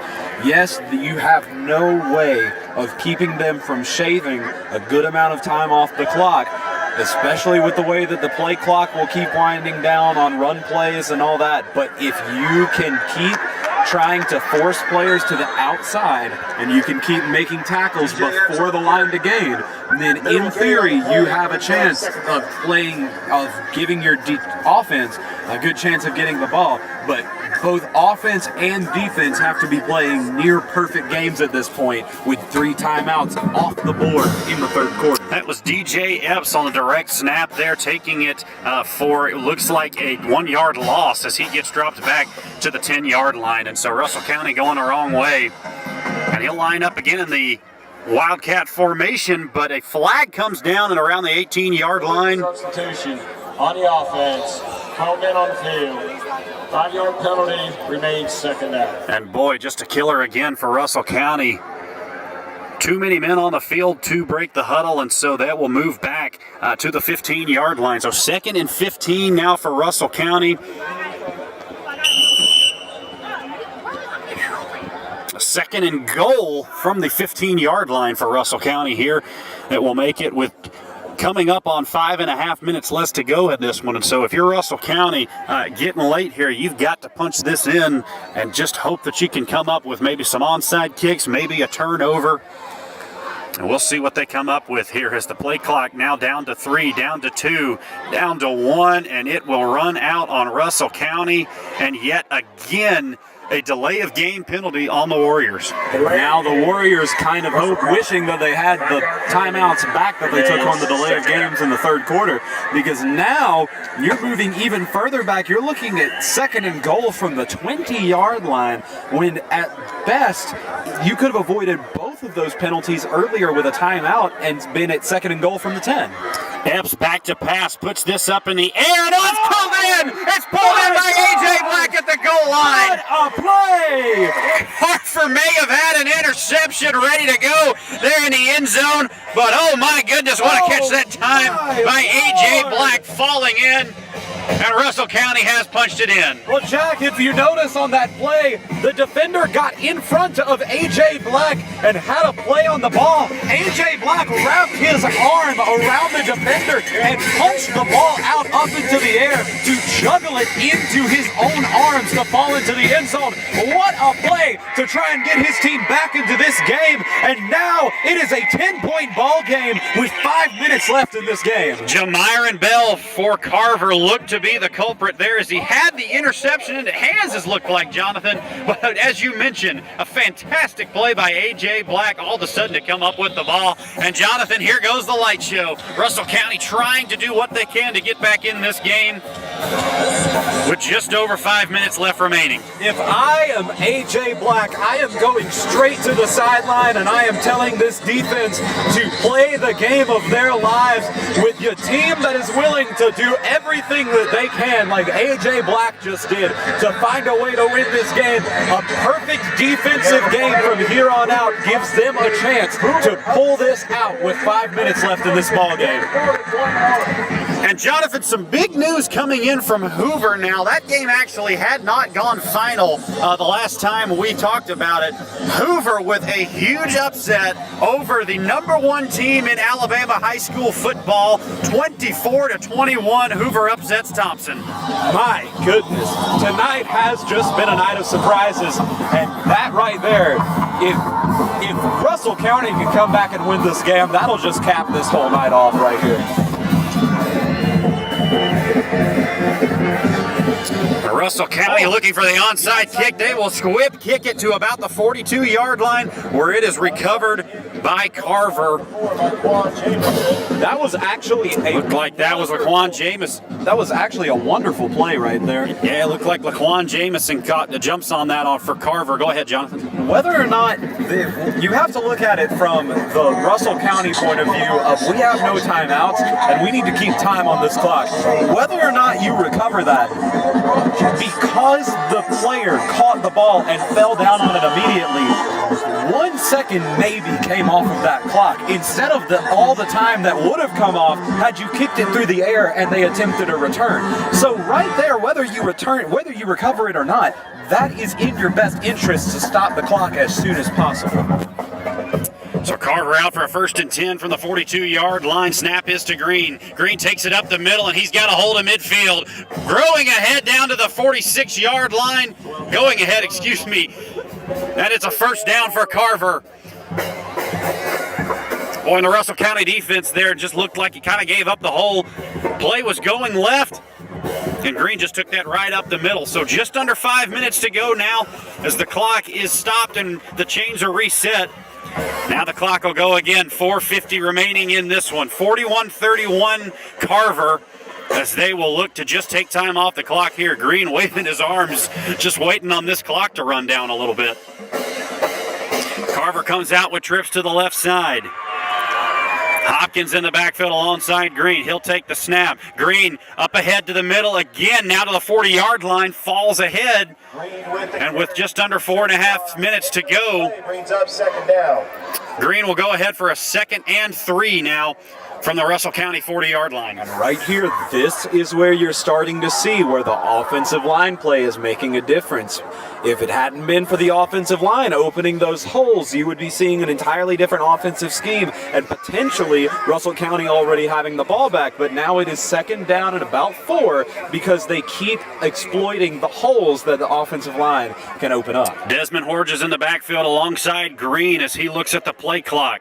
Now readies his offense, takes a snap, hands it to Horges. Horges up the middle, gets about 3 or 4, still trying to push ahead, and Russell County brings him down at about the 38-yard line. That's going to bring up a 3rd and 2, and a very important 3rd and 2 here as the clock is now at about 3.5 minutes to go in this one. Brings up 3rd and 2 right here. If Carver gets this, you're looking at a very tough game to come back and win. If Carver doesn't, depending on what they do get here, they might go for it. So either this 3rd down or the down afterwards is going to decide the ball game, and Russell County needs to shore up right here to try and get the stop. 3:07 remaining in this one as Green looks over the defense. Now he'll take the snap and hand it to Horges. Looked like he got bumped up a little bit, but he breaks it out to the 30-yard line, up ahead to the 28. That's a first down for Carver, and that may just ice this game. 13 yards on the play. And looking back here, we actually have a flag on the play at about the 37-yard line. So this may not be done quite yet. This may be coming back, as a holding penalty will push the Wolverines back. So not so fast here. Russell County still alive with this 3-minute clock ticking down ever so slowly. What a break that Russell County just caught there, allowing Green to get to the outside like that, and then suddenly the holding penalty coming all the way back to make it 3rd and 12. This right here is a massive down. If you stop them around the 50-yard line, I cannot imagine a scenario in which the Carver offense goes for it at the 50 and gives the offense for Russell County about half the field, but you have to stop them right there, and it looks like they just did. Yeah, Green swallowed up by the defense that time at the 49-yard line, and that'll make it a 4th and 14, it looks like. And so Russell County going to get this ball back with just under 2.5 minutes remaining in this one. 4th and 13 for the Carver offense as they'll bring out the punt team. Well, Jonathan, clock ticking down here, and Russell County going to get the ball back in their offense's hands. What do they need to do here as seconds tick away? Well, right here, you're looking at anything that is done on this punt return needs to either be a fair catch to stop the clock or played to the outside of the field to stop the clock.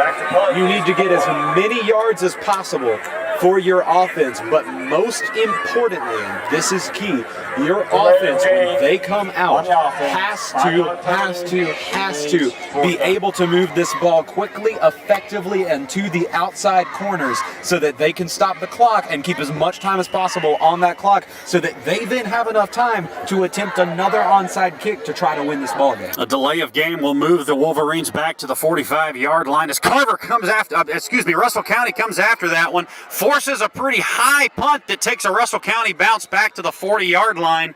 So Russell County in some business here with 1:40 remaining in this one. Jonathan, they need a quick score and an onside kick to have any hope here. There is 1 minute and 41 seconds left in this ball game, and Russell County has to go 59 yards to get to the end zone. Now, keep in mind that right here, it is a 10-point game. If Russell County is okay with playing for overtime, All they need on this drive is a field goal, but that means that the next drive absolutely would have to be a touchdown. If you want to play for the win, it has to be a touchdown right here. There is no way around it. Well, Jonathan, if you're a coach, once you get in field goal range here, are you tempted to go ahead and kick it so that you can save some time for yourself? Absolutely you are, because any pass play you make, however quick it might be, is going to run time off the clock. If you get into field goal range and you're okay with overtime. Calhoun looking deep and almost picked off back there. He was looking for Caden Chin and overthrew him by a good bit out to the 20-yard line of Carver. Oh man! And let's see. It looks like that was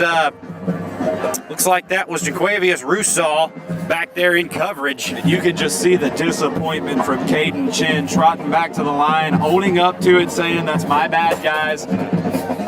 And acknowledging that he should have ran the right route, because it looks like, honestly, Calhoun was throwing to where he thought the runner was going to go and not where the runner actually was, which kind of tells you that he was looking for a specific designed route and Caden Chin just did not execute. 2nd and 10 from the 41-yard line. Calhoun will try to swing it out, and it is incomplete on the 35-yard line.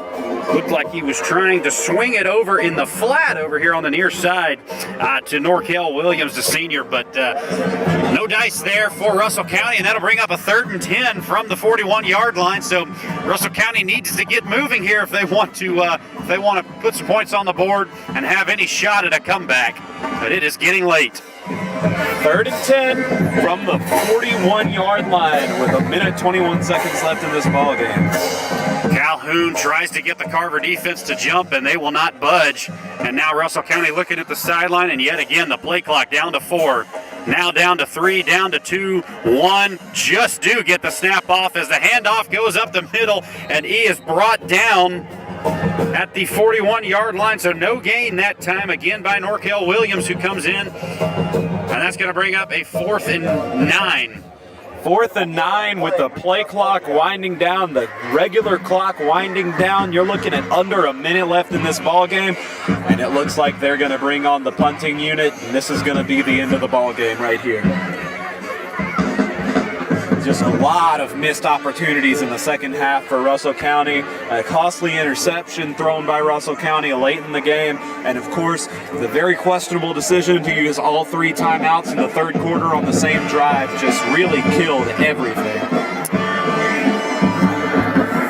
So it looks like Russell County is going to wave the white flag here and punt this one away, as it's muffed, and it looked like Carver may have jumped on it, so Russell County almost pulling a rat out of the habit and completing a long pass by making them muff the punt. However, looks like Carver fell on the ball, and that'll just about do it here from the Corbett Sports Complex. Carver back out on the field, only needing a knee in a victory formation to send this one into the record books from their own 29-yard line. And Jonathan, as this game comes to a close, what did you see that Carver did well tonight that they can take into next season, that they can take into this offseason? Well, defensive play, first and foremost, was the biggest thing that they can take into the offseason. Like we said, until late in the game, with about 6 minutes left in the ball game, Russell County only scored in a single quarter. So that right there is a fantastic thing that you can take into the next season. Their defensive play has been absolutely fantastic. Their secondary was loaded. Their defensive line was making big stops. They didn't allow a lot of huge running plays except for a few missed opportunities here and there, a few blown coverages. But for the most part, their defense was their highlight. Now, for a team that has not, before tonight, scored 30 points in a single game, for them to come in here and score 41 points tells you that their team has been working so hard all season to make a lot of adjustments. And their quarterback, Green, did a fantastic job tonight of finding his man, shaking off a few missed early touchdown passes, and really keeping his team out in front no matter what, including a huge second half that ended up winning the game 41-30. So, Jonathan, it seems like we will give our Player of the Game award here to Jamar Green for the Carver Wolverines. What did you see out of him tonight? Looked like he was very good, both throwing the ball and running the ball, making good decisions all night. Leads his team to 41 points over this Russell County defense. Jamar Green really came out in the beginning of this game, and it looked like he was seeing some ghosts all over the field. He was overthrowing the ball. He wasn't really as accurate with his passes as he should have been. The first quarter was really rough for him, especially early on. But then after that first touchdown pass, he kicked it into high gear.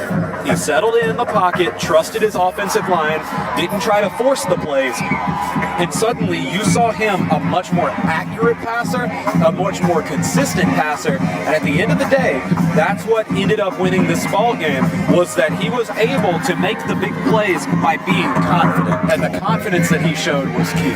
Meanwhile, Russell County falling to 5-5 on the year. They are not able to make the playoffs this season, and so that will be the end of the line for these seniors. What do you see in Russell County that they can take into next season? Well, Russell County had a really disappointing end of their season this year. They started out 4-0, and then over the next 6 games went 1-5. And you just can't do that if you want to try to make the playoffs and keep your season going. And at the end of the day, there's a lot of things that they can really work on in the offseason. That offensive line needs work. Their defense needs to work on coverage, first and foremost, because at the end of the day, that is going to be what really helps them stay in the game. And their quarterback play was fantastic tonight, super good, but needs to stop trying to force big plays, because interceptions will absolutely kill you. Right you are, Jonathan. And with that, that'll do it from the Corbett Sport Complex. Your final score, Carver High School 41, Russell County 31. I am Jack Hutton alongside my good friend Jonathan Hart, saying so long until next time. Russell County High School football is made possible by Buffalo Rock Pepsi, your family-owned Pepsi distributor. Beam, your way.